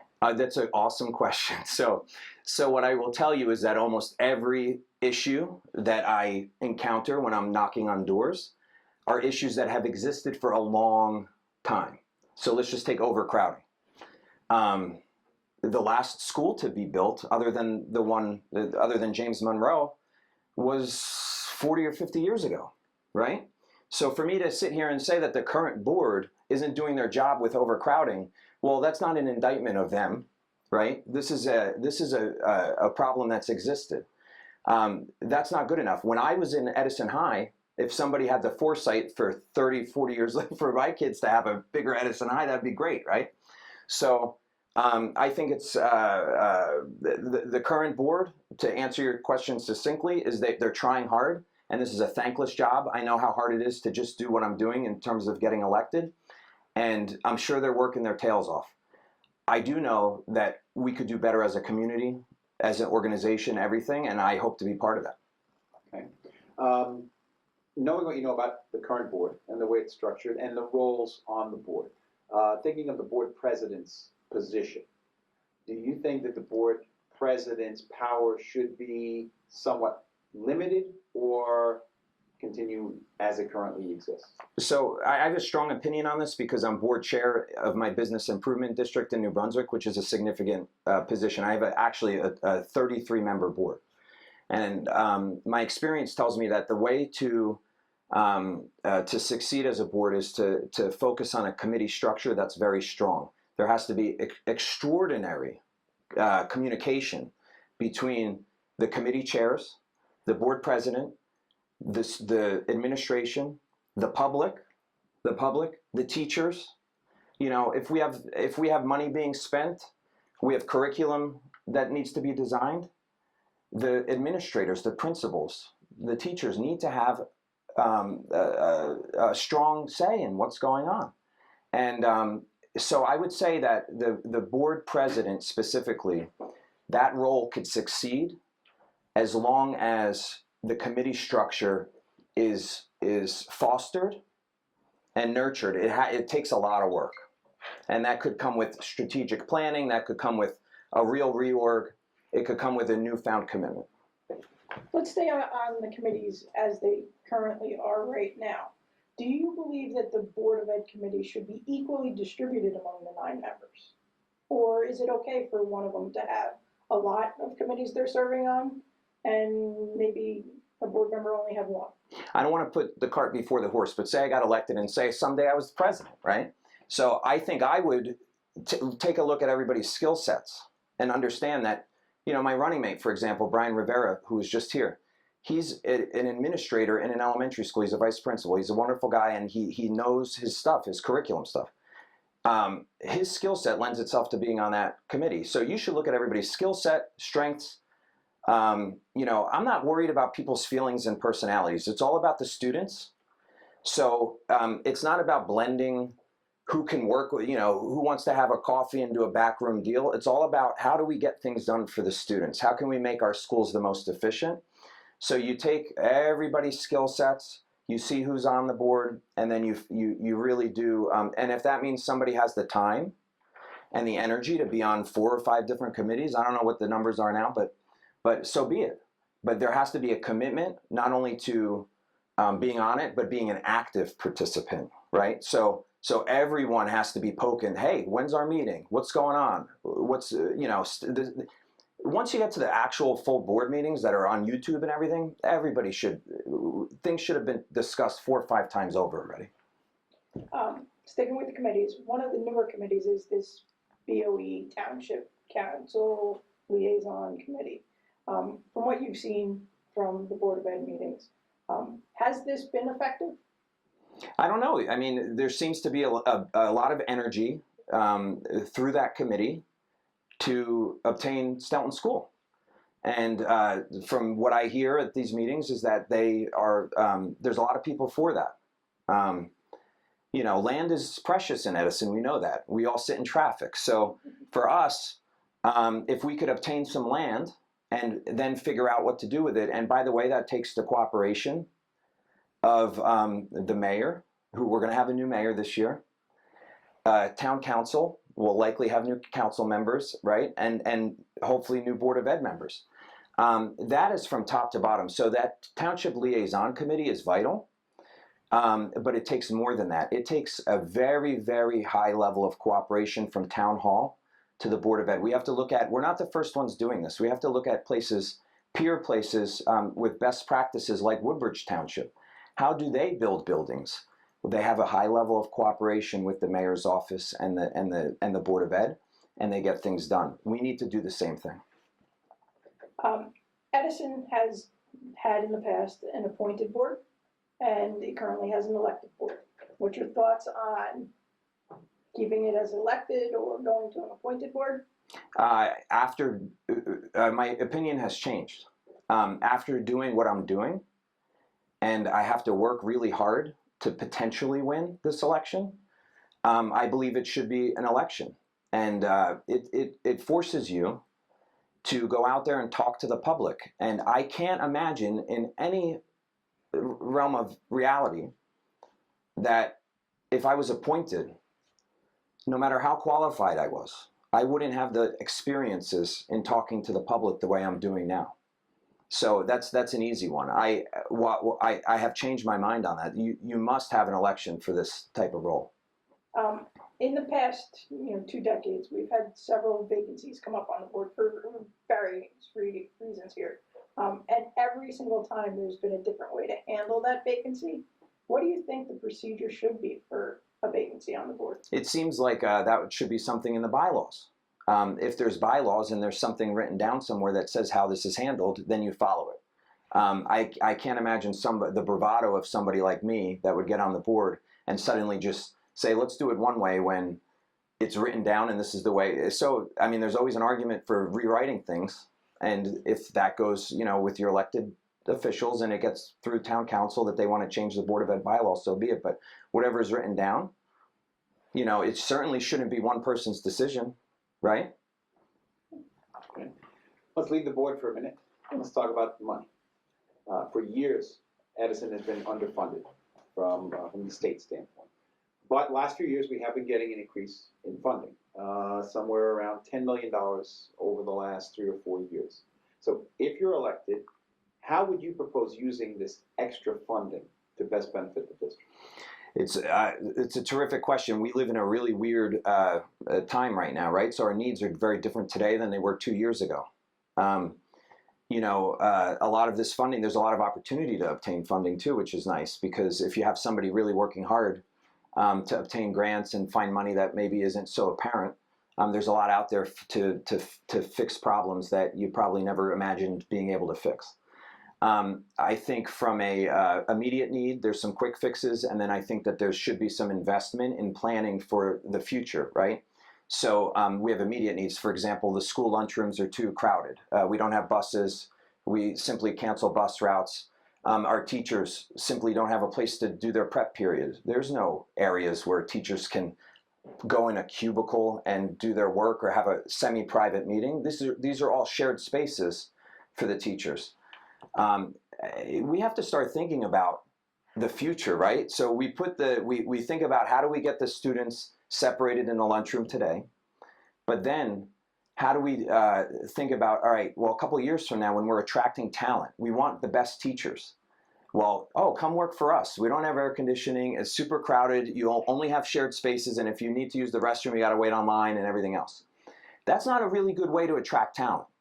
So the infrastructure goes beyond people bumping into each other in the hallway, which is what the easy low-hanging fruit is. It's truly about what happens some years from now when we want to have the best education. I want my boys and their kids, just like me, I want everybody to have the best teachers, and that requires investment. So that money could, a portion of it, some quick things that we need done.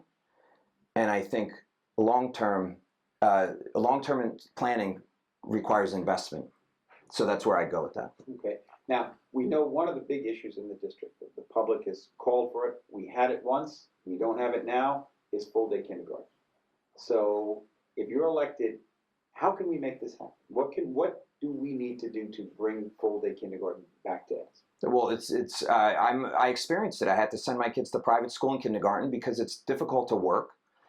We charge our taxpayers a big tax bill, so they have to work, right? You can't only work.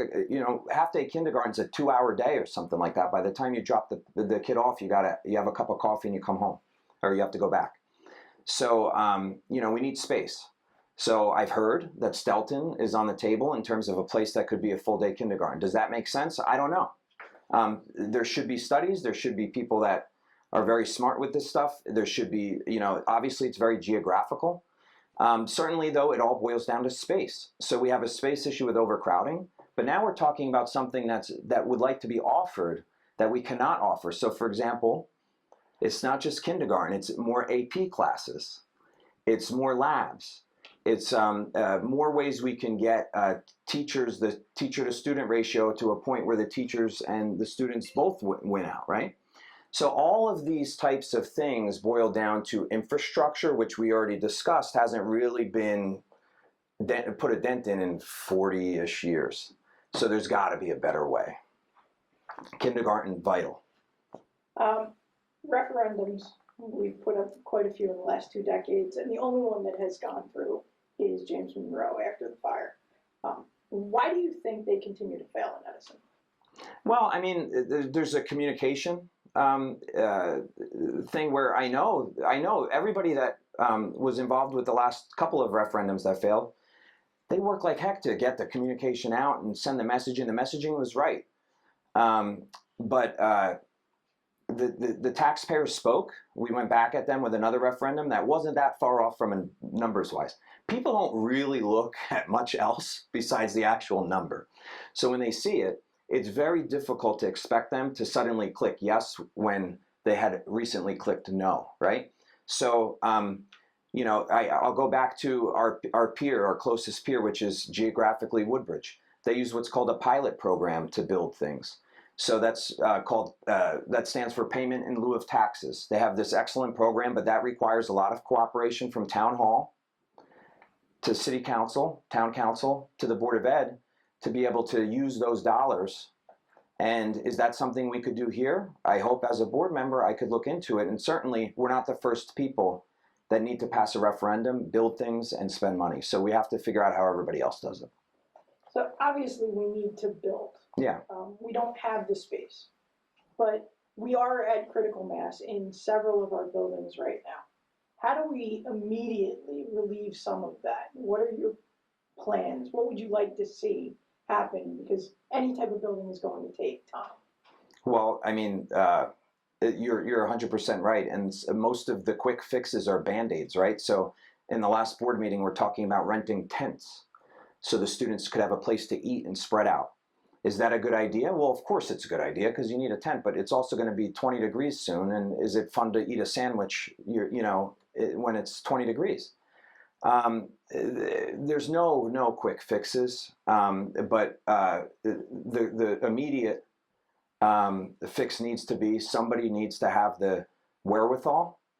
And that's, I'm very proud to say that I'm running for this election to govern. I'm not running to just win and then not worry about it. So what I will do is very quickly get everyone together and say, listen, we got to start this today. And I think people are more, team morale, so to speak, is higher when you know things are actually happening.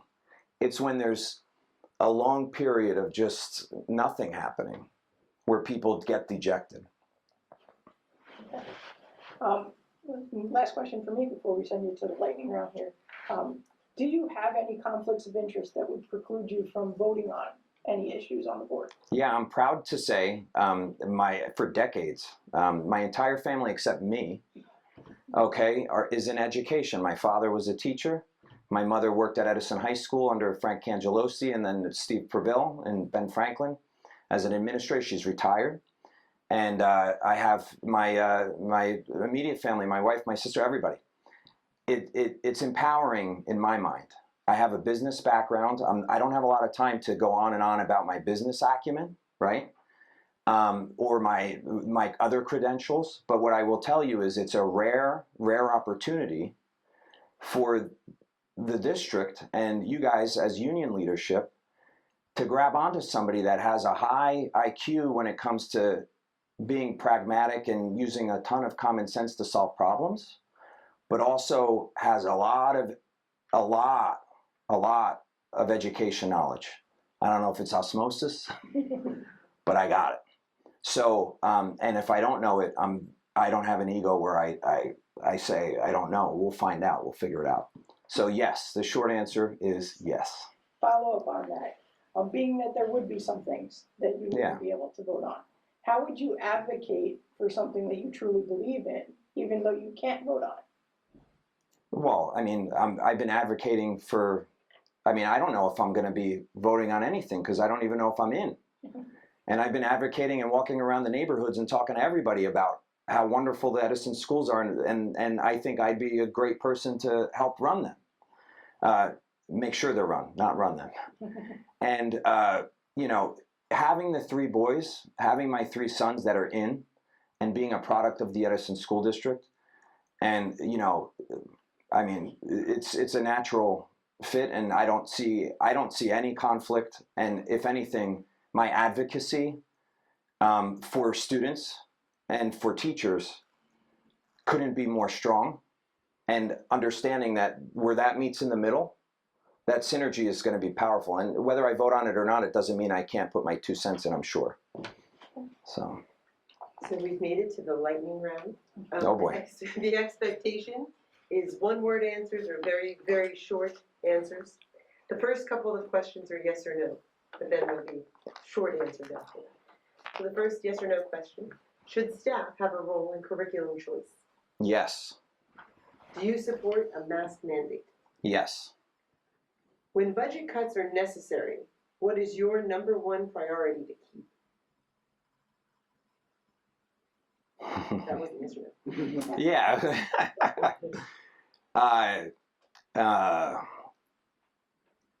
Humans, the people that make up our school district, number one.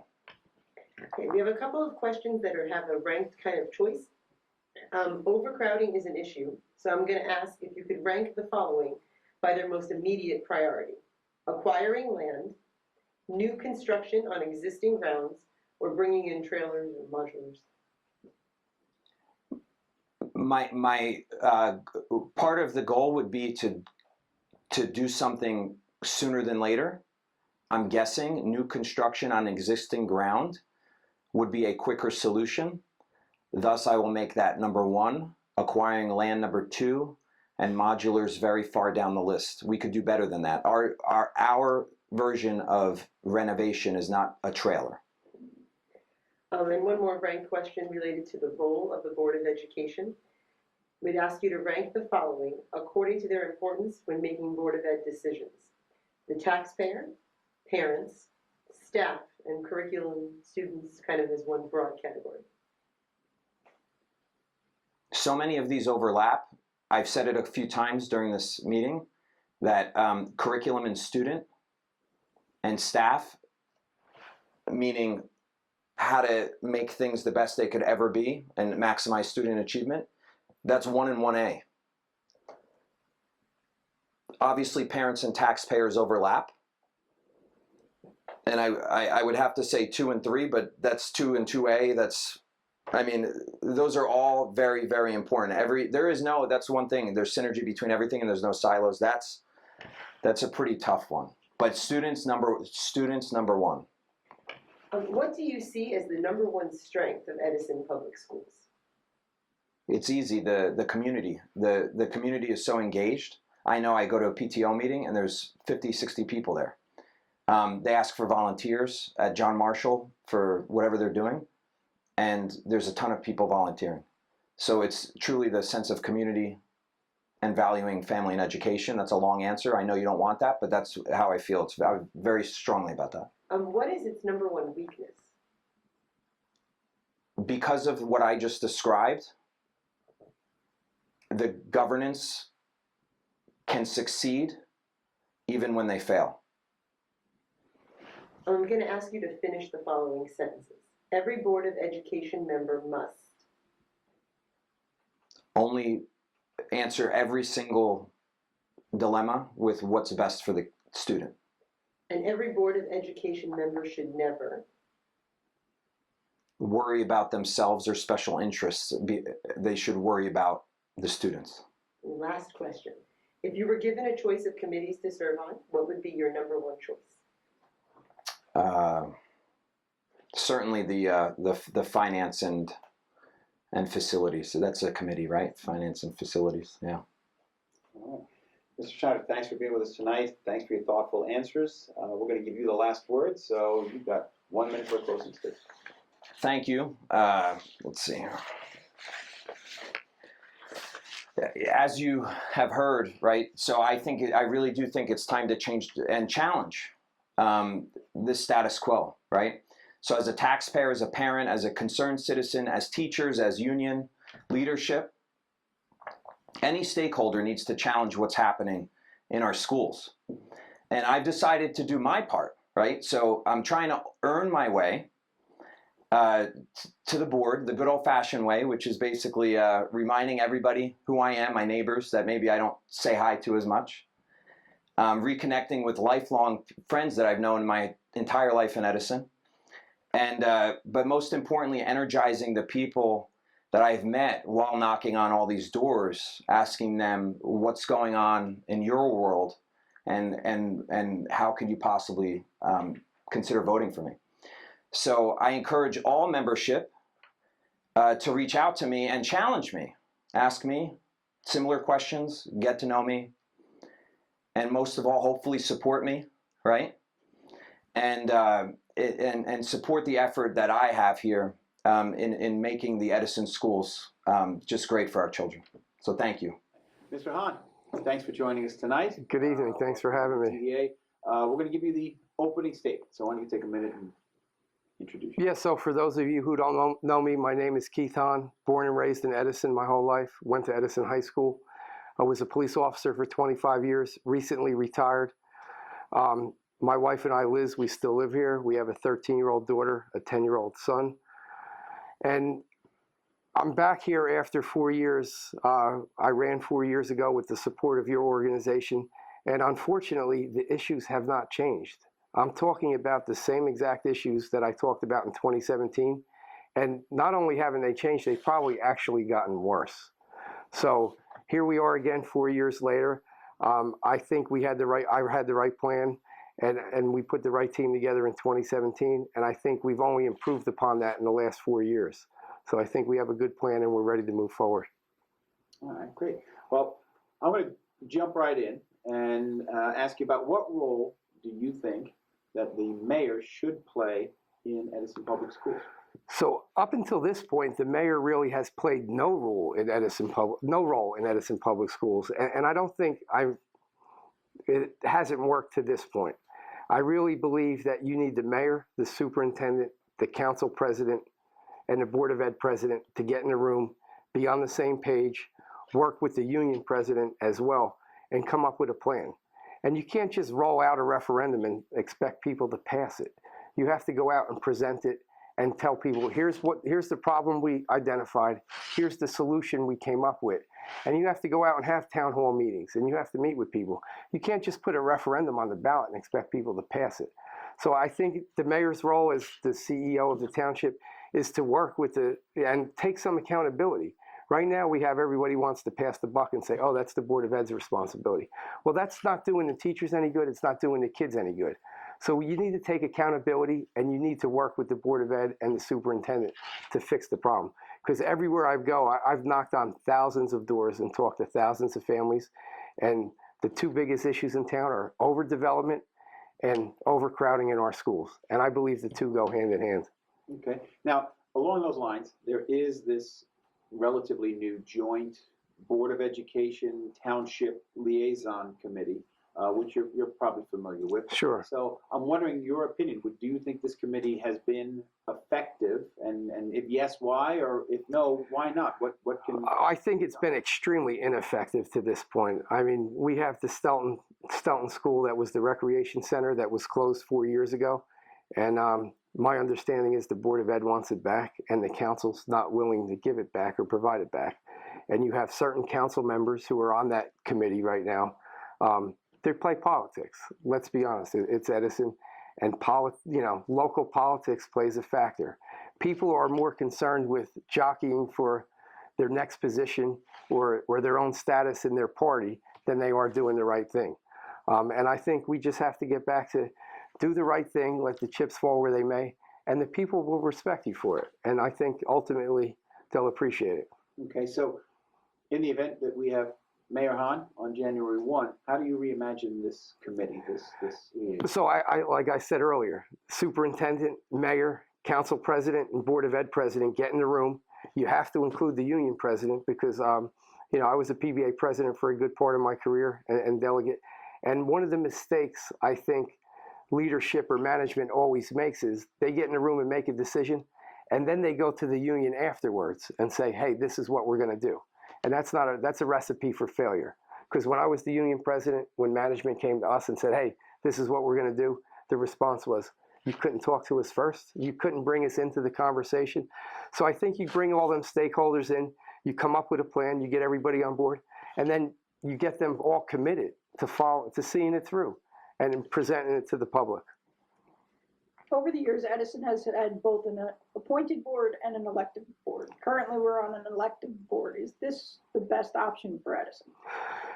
I think, you always have to let the people have their say, so I would never consider going back to an appointed board. I don't think we've made the best decisions all the time in our Board of Ed elections, and it's become overly political. I think maybe something to consider would be going back to, I think it was the board elections were in April, and they were more nonpartisan. Right now, they just seem to be taken over by party politics. Recently, conversations surround going to a ward system for town council elections. Yes. To balance representation throughout the town. Do you support the move to a ward system? I do. I do wholeheartedly support the ward system. When I was chairman of the local Democratic Party back in 15, 16, and part of 17, if you wanted to run for council, the first thing the local party would ask you is, how much money could you raise? And if that answer wasn't something north of $50,000, you were not considered a viable candidate.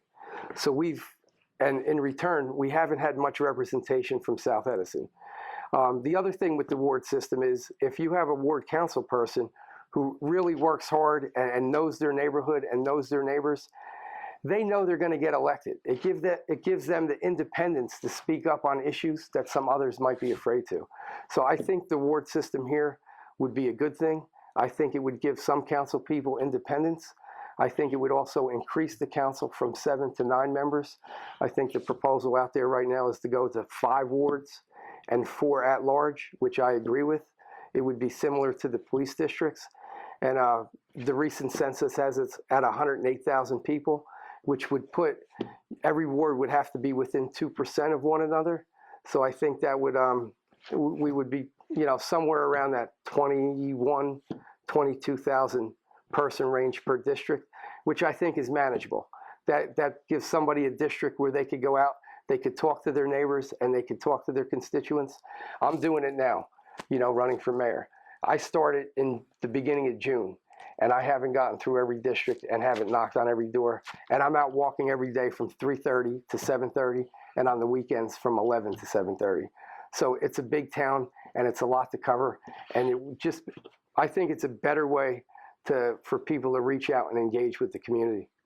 Should the BOE go to a ward system? Should the town adopt a ward system for town council? Should the BOE also go to a ward system? I don't know if that's an option for the Board of Ed. Does anybody know? I've never heard of a ward system for Board of Education, but I mean, it's something I would be open to.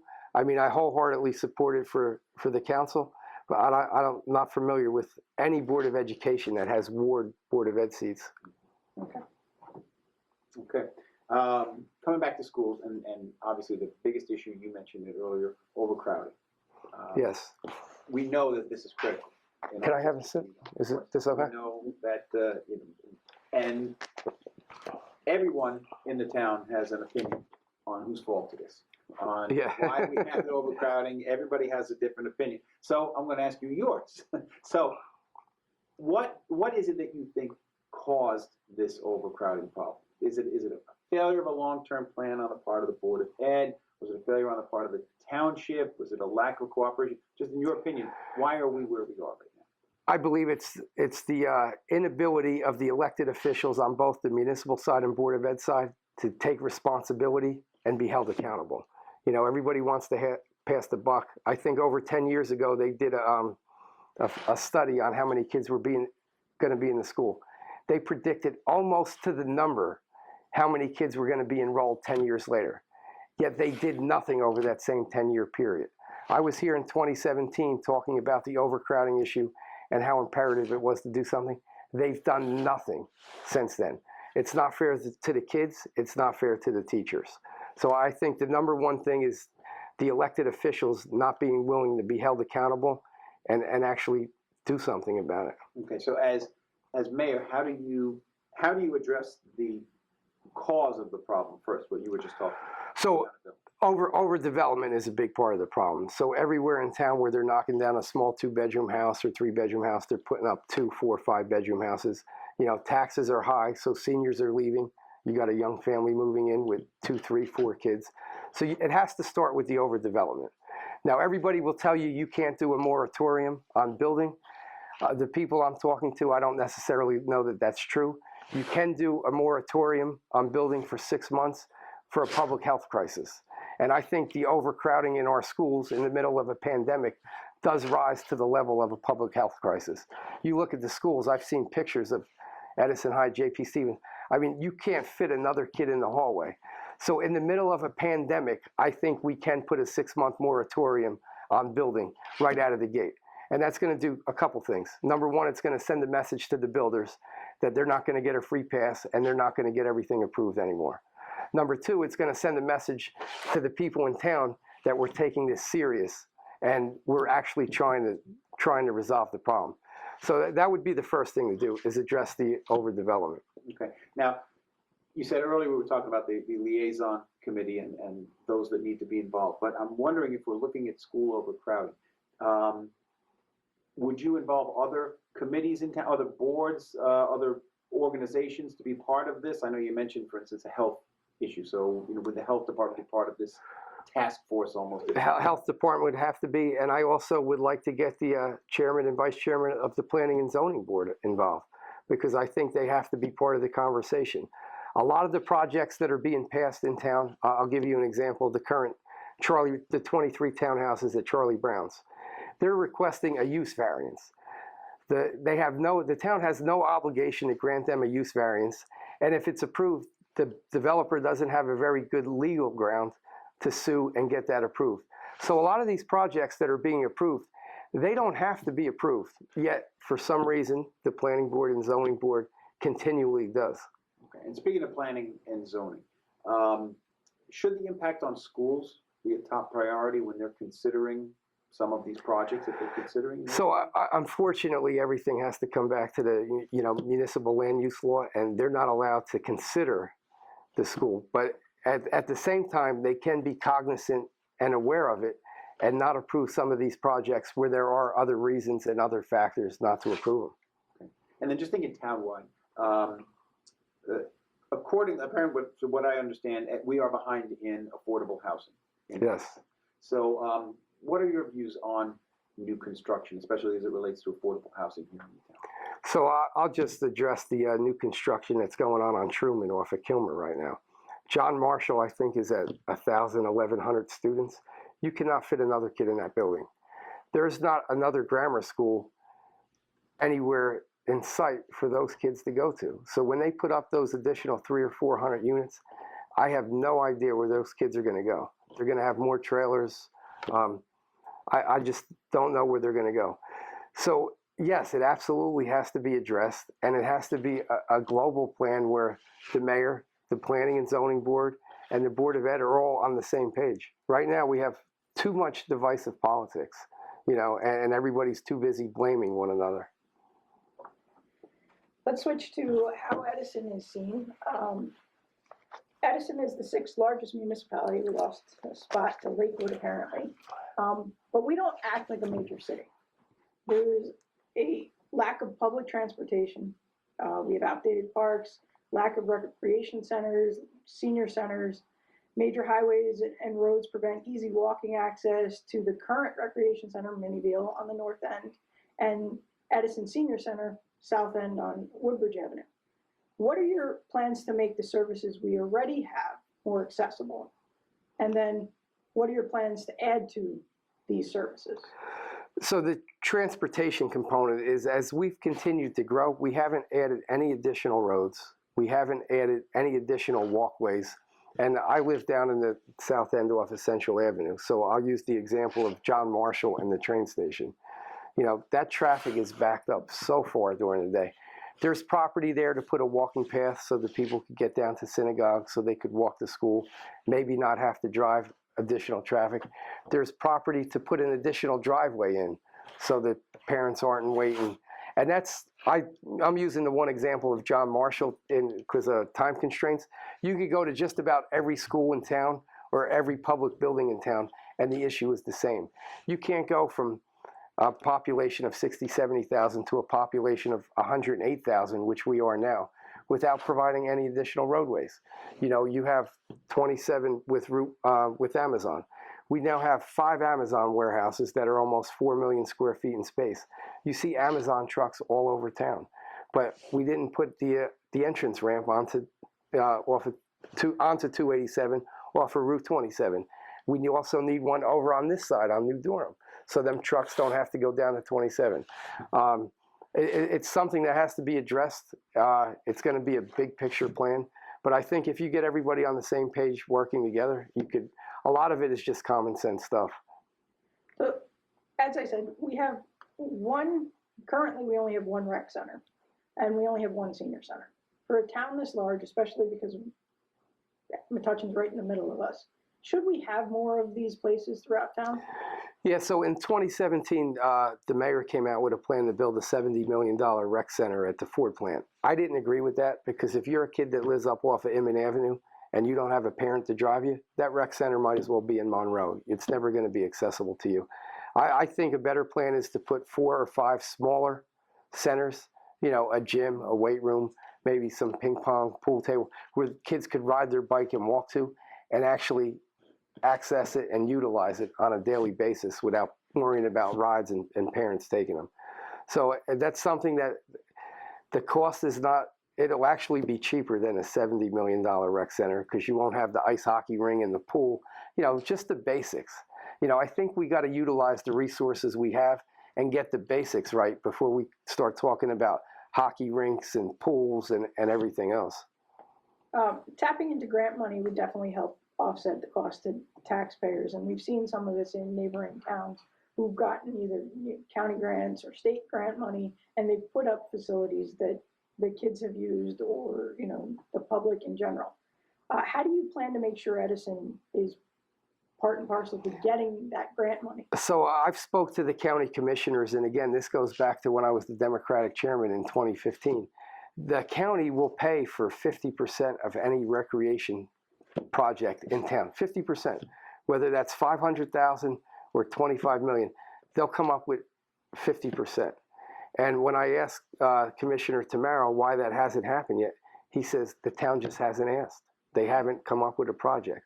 So although they talk about it publicly, they never actually come up with a plan to do any of these projects. So 50% of the funding is available right off the bat, so that alleviates some of the problem.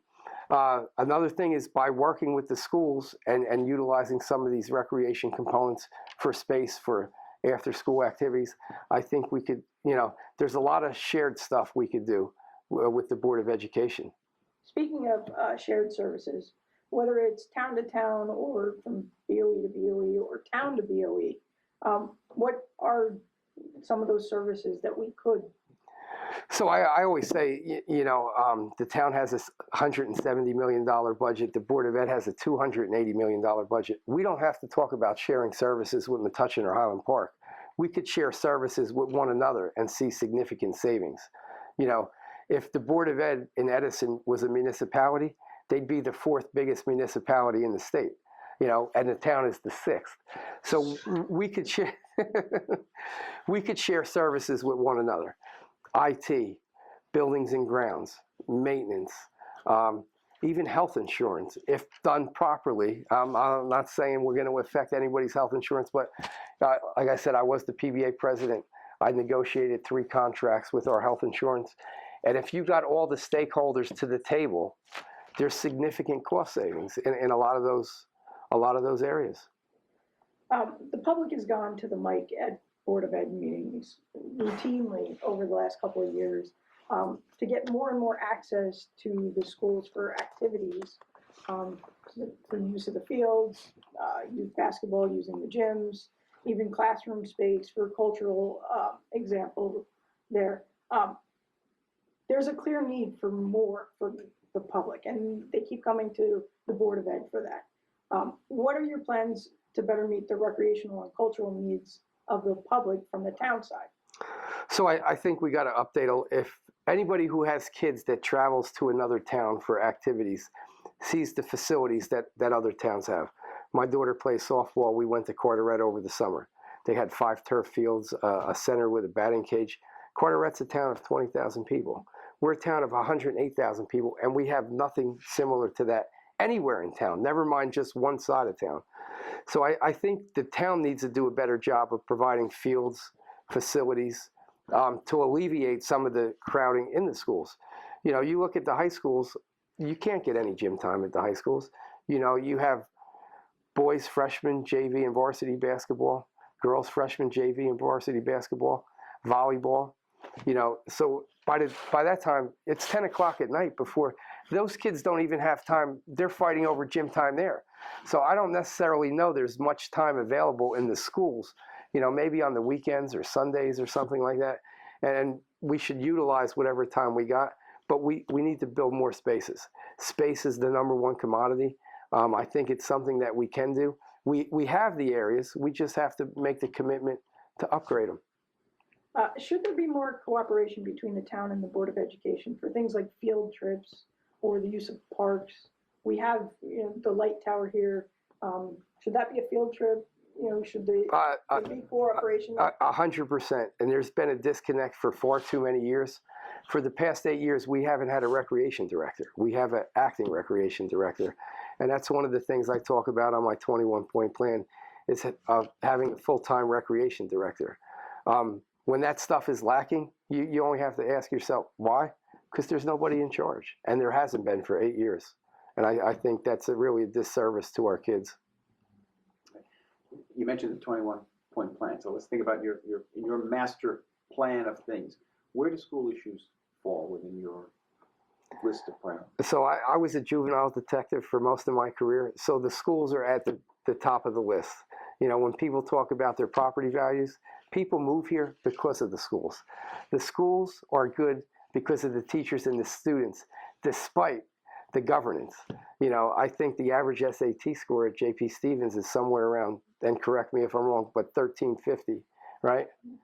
Is that close? Yeah, so anywhere else in the state or country, that's an expensive prep school. You know, if you have parents come in, and I say, you know, everybody who runs for office or politicians, they like to say, oh, our town is the most diverse. Edison really is, and I'll tell you why. It's not because the race or the ethnicity or the religion, but it's the socioeconomics of it. You know, you go to J.P. Stevens and you have a kid whose family makes $5 million a year sitting next to a kid whose family is on welfare. In Jersey City, you don't have that. You know, that kid whose family makes $5 million a year, he's in private school in Jersey City. He's in private school in Newark. Any of them other cities, we're the only town in the state where you have that socioeconomic diversity. And I think, you know, I grew up here. You learn a lot from it because the kid whose family is wealthy, they learn that, hey, I'm fortunate. You know, I have to work hard to keep what I got because not everybody does. The kid who's less fortunate, he learns, I have to work hard because that's what I want to have. I don't want to live my whole life there. And I really think when you talk about, you know, talk to kids who grew up here and went to school here, that's what really they take away is it's that socioeconomic diversity. You know, kids are kids. They don't care what race or ethnicity. They all get along. But everybody understands, you know, whose parents driving a Tesla and whose parents are taking an Uber. That they all understand. What do you think your biggest challenge is going to be in getting your vision across should you get elected? Building a consensus. It's going to be getting everybody so used to throwing stones and fighting here. You know, it's going to take a little pulling to get them on board. But if you go back to, you know, I think go back to 2019 when we had that special election for Suez. You had independents, Democrats, Republicans. Everybody came out and worked for a common goal. You know, when I keep referencing when I was the Democratic chairman, but when I was the Democratic chairman, us and the Republicans endorsed, with the union's help, Board of Ed candidates. So I think I've got a track record of building a consensus and working with everybody. And it's local. You know, it's not about party or politics. It's about the people of Edison and the students in Edison. Okay. Speaking of party politics, yeah. Do you think in this environment, will party politics be a hindrance if you're elected mayor? No, and some people may disagree with me, but I think it won't for me, because I'm not beholden to party bosses. I'm not beholden to special interest, and I'll have the independence to do what I actually think is right. Now, I'm not always going to be right. You know, my team's not always going to be right, but we will have that independence and freedom to do what we think is right. You know, Sam Joshi, Councilman Joshi, who's running, by the end of this, he's going to have raised almost $1 million. When you raise $1 million, that comes with expectations. And there's a lot of people that you have to deal with when you try to manage them expectations. So if we are fortunate enough to win, I still have a lot of relationships on both sides. I never burnt any bridges. I think it's going to be a lot easier for me to work with that independence, you know? And we do have to recognize, of course, that there's politics. So at this point, my last question to you is, what's the biggest difference between you and your opponents in this race? I'm going to go back to what we just talked about. So my campaign is being run independently, without party bosses, without special interest groups funding me. He's raised a ton of money from special interest groups and party bosses. And if he's elected, there is going to be an expectation on that. If I'm elected, we're going to be able to do what we think is right for the people and the residents and the kids of Edison. Thanks for all your answers tonight. For joining. Thank you so much for having me. You get the last word, so closing statement. I know it's hard for some people, especially a lot of educators, but when it comes to local politics, it's really not about the party. It's about the people and the residents who live here. I think I have a long track record of working with the people on both sides, being committed to the unions or working with the unions. And I think it's going to be a lot easier moving forward to work with that independence of not having being beholden to party bosses or special interest groups. November 2nd, I ask for your support and I ask for your vote. Thank you. Mr. Akropoulos, welcome. Thanks for joining us tonight. Obviously, you are one of our candidates for mayor. We're going to give you the first statement, so why don't you take a minute and a half or so to introduce yourself to the viewers. I'm Crystal Akropoulos. I'm running on the Protect the Children platform. I'm the only candidate that's not on any Democrat, Republican platform. I haven't got $0 from anybody, no developers, nobody. And yeah, I'm a lifelong Edison resident, and I'm just running because no one ever, everyone's always running for their own reasons. I'm sure they all say they're not with special interest groups. They're all with special interest groups. As you see, Sam Joshi, no show Sam Joshi's not here because he doesn't have to be here. That's how he feels about it, and you know. Okay. All right. Obviously, you're running for mayor. Of course, we're focusing a lot of our issues here on school-related issues. So I'm wondering, what role do you think the mayor of Edison should play in Edison Public Schools? I don't think the mayor should play any role. You know, that's for the superintendent and the Board of Education to do, other than help out maybe time to time and give, you know, where we can build new schools, possibly behind Thomas Jefferson. I know it's election season, and Sam Joshi, he wants to. He started out wanting to build out a school on Kilmer site. They all deny it now, but I do have the photos of that. That's a contaminated Army base.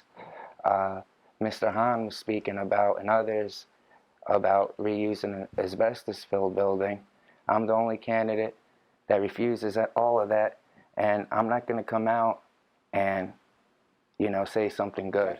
Now, I know, obviously, you are a frequent attendee at the Board of Ed meetings as well as Township Council meetings, and you know that there is this joint BOE Township Liaison Committee. So I'm wondering, in your opinion, and I know you've expressed it before, what's your opinion? Do you consider this committee as it currently exists effective? No. I think it's a joke.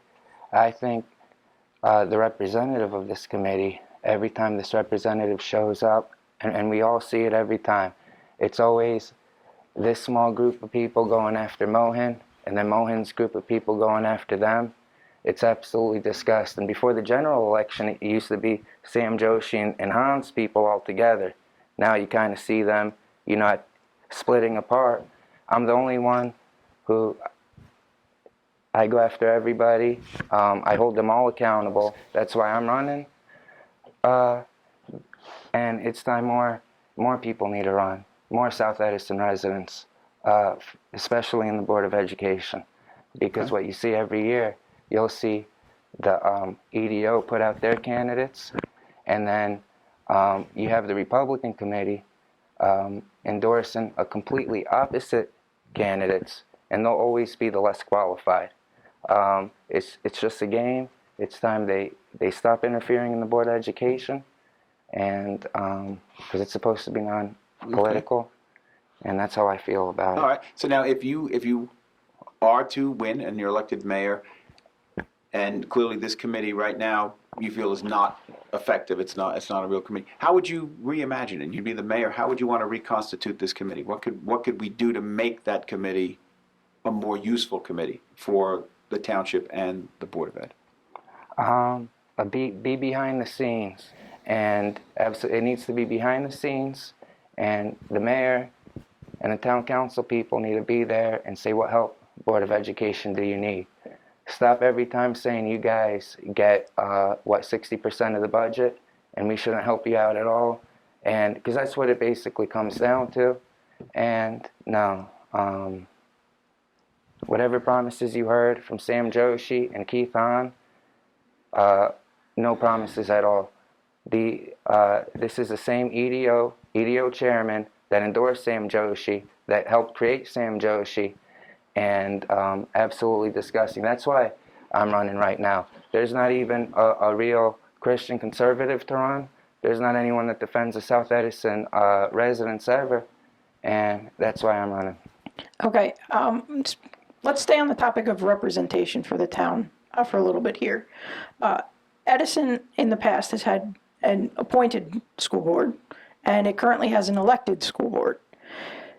Do you think that the elected school board is the best option for Edison?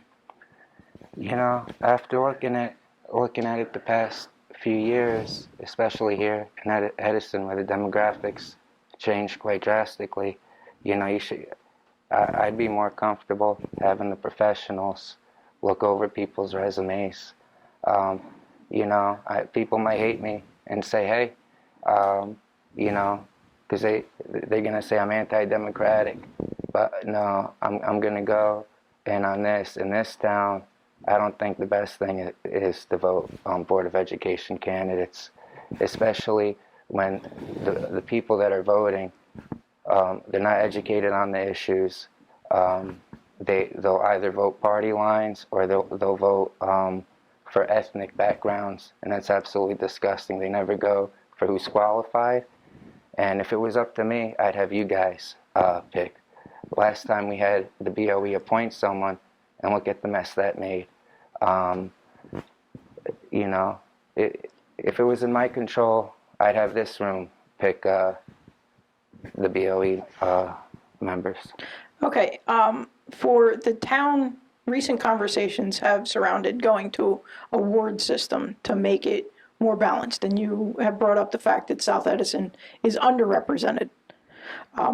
Do you support going to a ward system? Yeah, I support it. I hope we'll have more council members on there too. But we'll see. Do you think if we went to a ward system, currently the town has a 7-member board for town council? Do you think that should be expanded, the number? Yeah, I'm going to say this, that the Democrats and the Republicans are still going to swamp out every ward, but, you know, it'll be easier for independent candidates because they won't have to go for the whole. They'll be able to just stick within their community, and that's why I do support it. But at the end of the day, all these districts, when they go vote, they need to stop voting party lines and see who these people are that they're voting for, who's paying them, who their friends are, and notice, hey, all these people are really together. There is no opposition party, Democrat, Republican. The Republican became the B team Democrats here in Edison. They're the Democrats that got thrown out of the EDO, so, or they won't even be voted again in their own district. They lost favoritism. So yeah, I'm the only opposition here to both the parties. I'm the only opposition to the county Democrats, and as you probably heard, everyone bashing the county Democrats. But as you see, Sam Joshi's endorsed by them. Keith Hahn was with them when he was EDO chairman. So whatever his talking points now, being against them, they're all together. That's it. They're all together. I was going to the town council meeting last night. I did not make it there. I haven't got any sleep. I just got released. On my way to the town council meeting, I was gang stalked from my home, leaving. On my way to the town council meeting, they put malicious charges on me that are so malicious, so fabricated. Every resident should be disgusted. What were these charges for? Because I went to do a campaign commercial to show the contaminated property over at the chemical plant, over at the Kinbuck Superfund land site. I was on my way to the residential homes, and on my way to the residential homes, one of the businesses didn't like being photographed, and they were just insulting the media. Doesn't matter what they said, but was I arrested for calling this person a princess 90 days ago? You can't charge someone. There's a time limit on when you can charge someone for these petty things. 90 days ago? We're just going to kind of refocus on the school Yes, issues, sir. obviously, because of Yes, who sir. our audience will be. And I love the school. And- I started running for the BOE first. There's a reason for that, because I graduated Edison High, from the Edison school system. I love all the teachers that were there when my generation was there. And Well, you bring us right back to an important topic, because you were there. You did go to Edison High and the other schools. So certainly you've been to the Board of Ed meetings. You know that the constant conversations about overcrowding. We know that is a huge issue in town. And we've been at these meetings, everyone points the finger at somebody or something. So I'm curious, because you are familiar with the issues. What do you think caused the overcrowding problem? How did we get to this point where the schools are so crowded? Whatever caused it, it doesn't matter. The only thing that matters is that we all come together to fix it. Okay. And How can all we we fix it? What are have we to gonna do? is start building behind Thomas Jefferson Middle School. Build such a beautiful building. And we're going to build it. And we're going to build it other places. Why are we going to do this? So this way, when we have more than enough space for our kids to go to school, then no one can start complaining about the overdevelopment. And then we can start building apartment buildings and townhomes without people coming to complain at every single meeting. It seems to me that, you solve this issue, you start to solve other issues, and no one ever seems to notice that. We were fifth. I don't know if we moved to sixth in the state. Yeah. We were fifth. Sixth. We might have moved down to sixth. Why is that? Because everyone else is developing and we're not. Everyone else is building bigger schools and we're not. Who's taken over the so-called opposition party here in Edison? People from Jersey City cops, Jersey City firefighters, Edison PBA, all Democrats. That's why I'm running. As the Middlesex County Young Republican Chairman, I'm running as the only Christian conservative to run.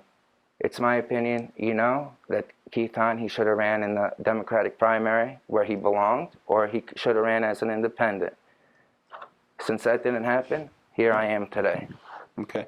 Now, you mentioned earlier the Planning and Zoning Committee is certainly one of the committees that gets discussed as being responsible for some of the overcrowding. So what do you think? Should the Planning and Zoning Committee, should they think about the impact on the schools? Should they think about the impact on the local area that they're impacting with their decisions when they make their decisions? Or should they just look at just the facts on the paper as we're seeing it and let it go? I think we've been lashing out at them for so long. And we're not solving the things we're supposed to solve. We just keep lashing out at each other. So here you have Silver Lake for an example, and I'm going to speak out against that. I think everyone should vote no. Why should they vote no? Because the county is going to continue to tax us. There's not much open space left.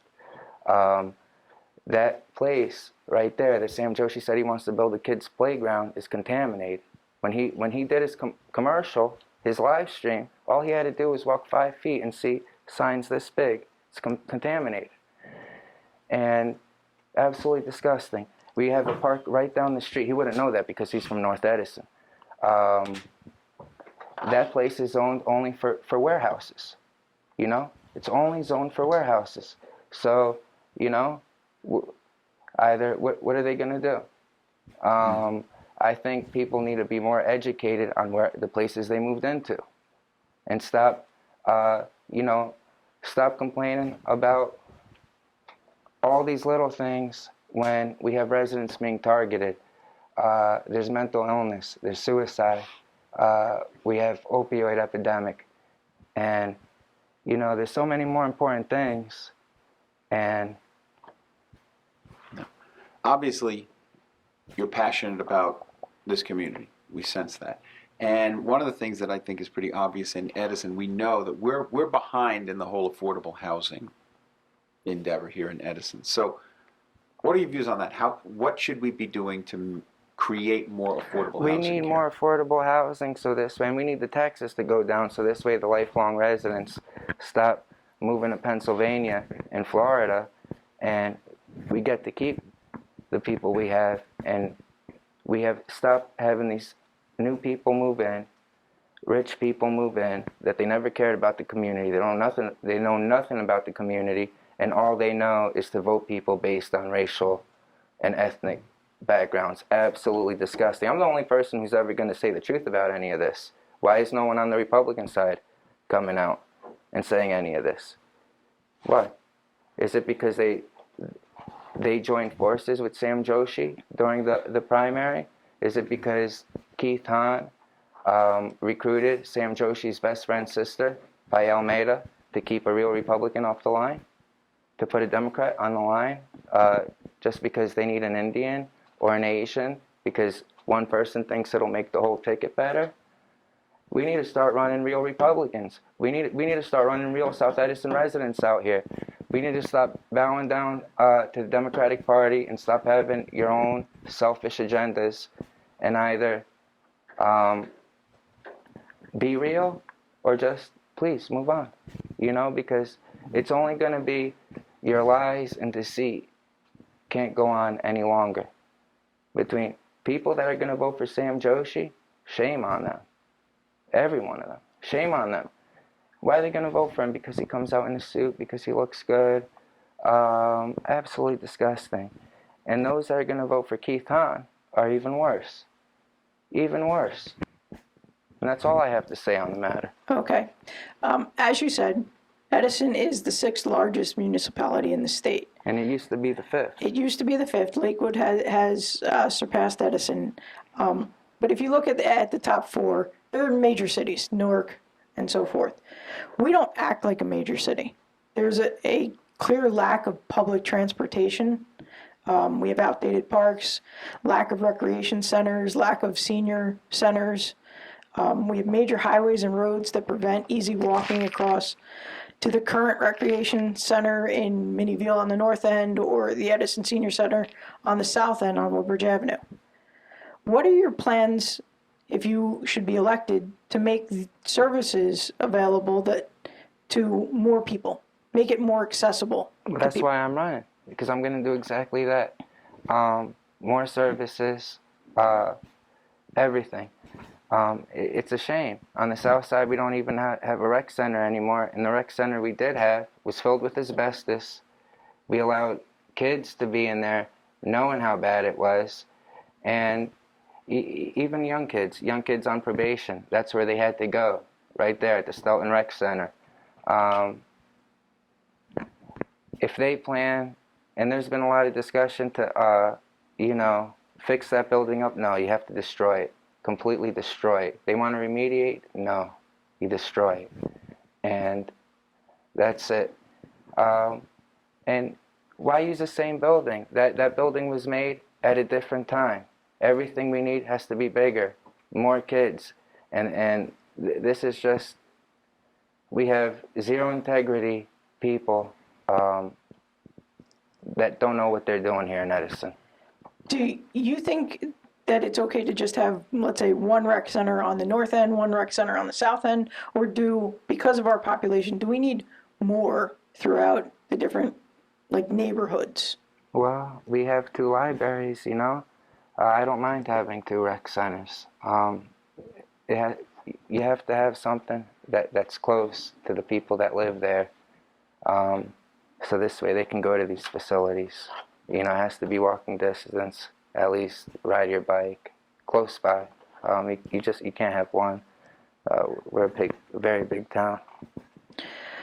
Tapping into grant money would help offset the cost to taxpayers. How do you plan to make sure Edison is getting the most available funding, whether it's from the county, from the state, from the federal government? What are your plans there? I'm gonna get everything that you possibly can. These other people, they get very little because they don't go and ask. They don't go every single time. You got to go, not just one time. You got to go at every time. Ask, open up the discussion. These are such lazy people. They don't even open up the discussion. You look in Carteret, Mayor Ryman gets everything he wants. Why is that? Because he goes. He opens up a discussion. He knows who these people are on the board, and he gets what he has to do. He does what he has to do. Woodbridge does what they have to do. Only Edison. Edison's the only place that not only doesn't do what it has to do, but it's the only place getting attacked by outside. And everyone's laughing at us. We allow ourselves to be attacked from outside because all the civil wars we have here in Edison, starting from the EDO. And this election, without me in it, would have been just another EDO civil war between Sam Joshi and Keith Hahn. And, we got to cut it out. Ask the Republicans why they're not running real candidates. Okay. You've gone to the mic at both town council meetings as well as the BOE meetings. One of the biggest complaints is how high taxes are in town. Some other towns, some other Board of Eds, have adopted shared service plans, whether it be from town to town, like maybe Edison and Metuchen, or BOE to BOE, or town to BOE. What are your views on shared services, and what services? Shared services are good. I think the Highland Park mayor started that a long time ago, and but I'm not going to answer that regarding the BOE because I don't know. I haven't looked into it. I don't know if it's good. I'm not even going to answer a question that I haven't looked into or I'm not comfortable answering. Okay. The public is demanding more and more access to the schools for activities, the use of fields, gym space, classroom space. That could be for youth basketball, the adult cricket league, having cultural schools. There's a clear need for more public space options. What are your plans to better meet the recreational and cultural needs of the community? Cut wasteful spending, cut the corruption. Ask Sam Joshi what he's been doing the past 4 years here in Edison. Absolutely nothing. He raised our property taxes by 15% in 4 years. I want you to know that he was the head of that committee that did that. Absolutely, Should there be more cooperation between the town and Board of Education to better enrich the students of Edison, like field trips to town hall? Absolutely. Everything has to be for the kids. You know, kids are worth more than gold. Everything. Without children, you don't have a society. Everything's like a circle. You got to keep it going. You got to take care of your senior citizens. You got to take care of the children. You got to take care of the community. And you know, that's something that's been lacking here in Edison, and we need to stop that. We need to stop targeting residents, whether it's the police department, whether it's the Democratic Party, the Republican Party. It has to stop. If the election goes your way in November and we inaugurate Mayor Metropolis on January 1, 4 years from now, what does Edison look like after your administration for 4 years? Well, What's your vision? What do you see? Whether I get voted in or not, if I don't, you're going to see me running for BOE next year.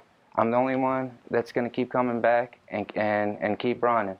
But if I do win, which is a very slim chance because we have to be realistic, it's very hard to beat the two-party machine. I'm just there to run a beautiful platform, protect the children, anti-corruption, human decency platform, and I'm going to continue doing that. And if I did win, Edison would be a more beautiful community. I want to thank you for all your time tonight, for your thoughtful answers. I'm going to give you an opportunity to give us the last word, closing statement, your campaign, describe it versus your opponents, however you want to do it. So give us about 2 minutes on your closing statement. I don't know. I just wanted to make everything quick because I just got out from the county jail after being gang stalked by the Edison police, being maliciously prosecuted by the Edison police. I want people to know this. I just filed a tort claim against Edison for violating my civil rights before. And this is just going to make me get even more money because there's nothing in those charges that can prove anything. All I'm going to say is this. I love Edison. God bless the children.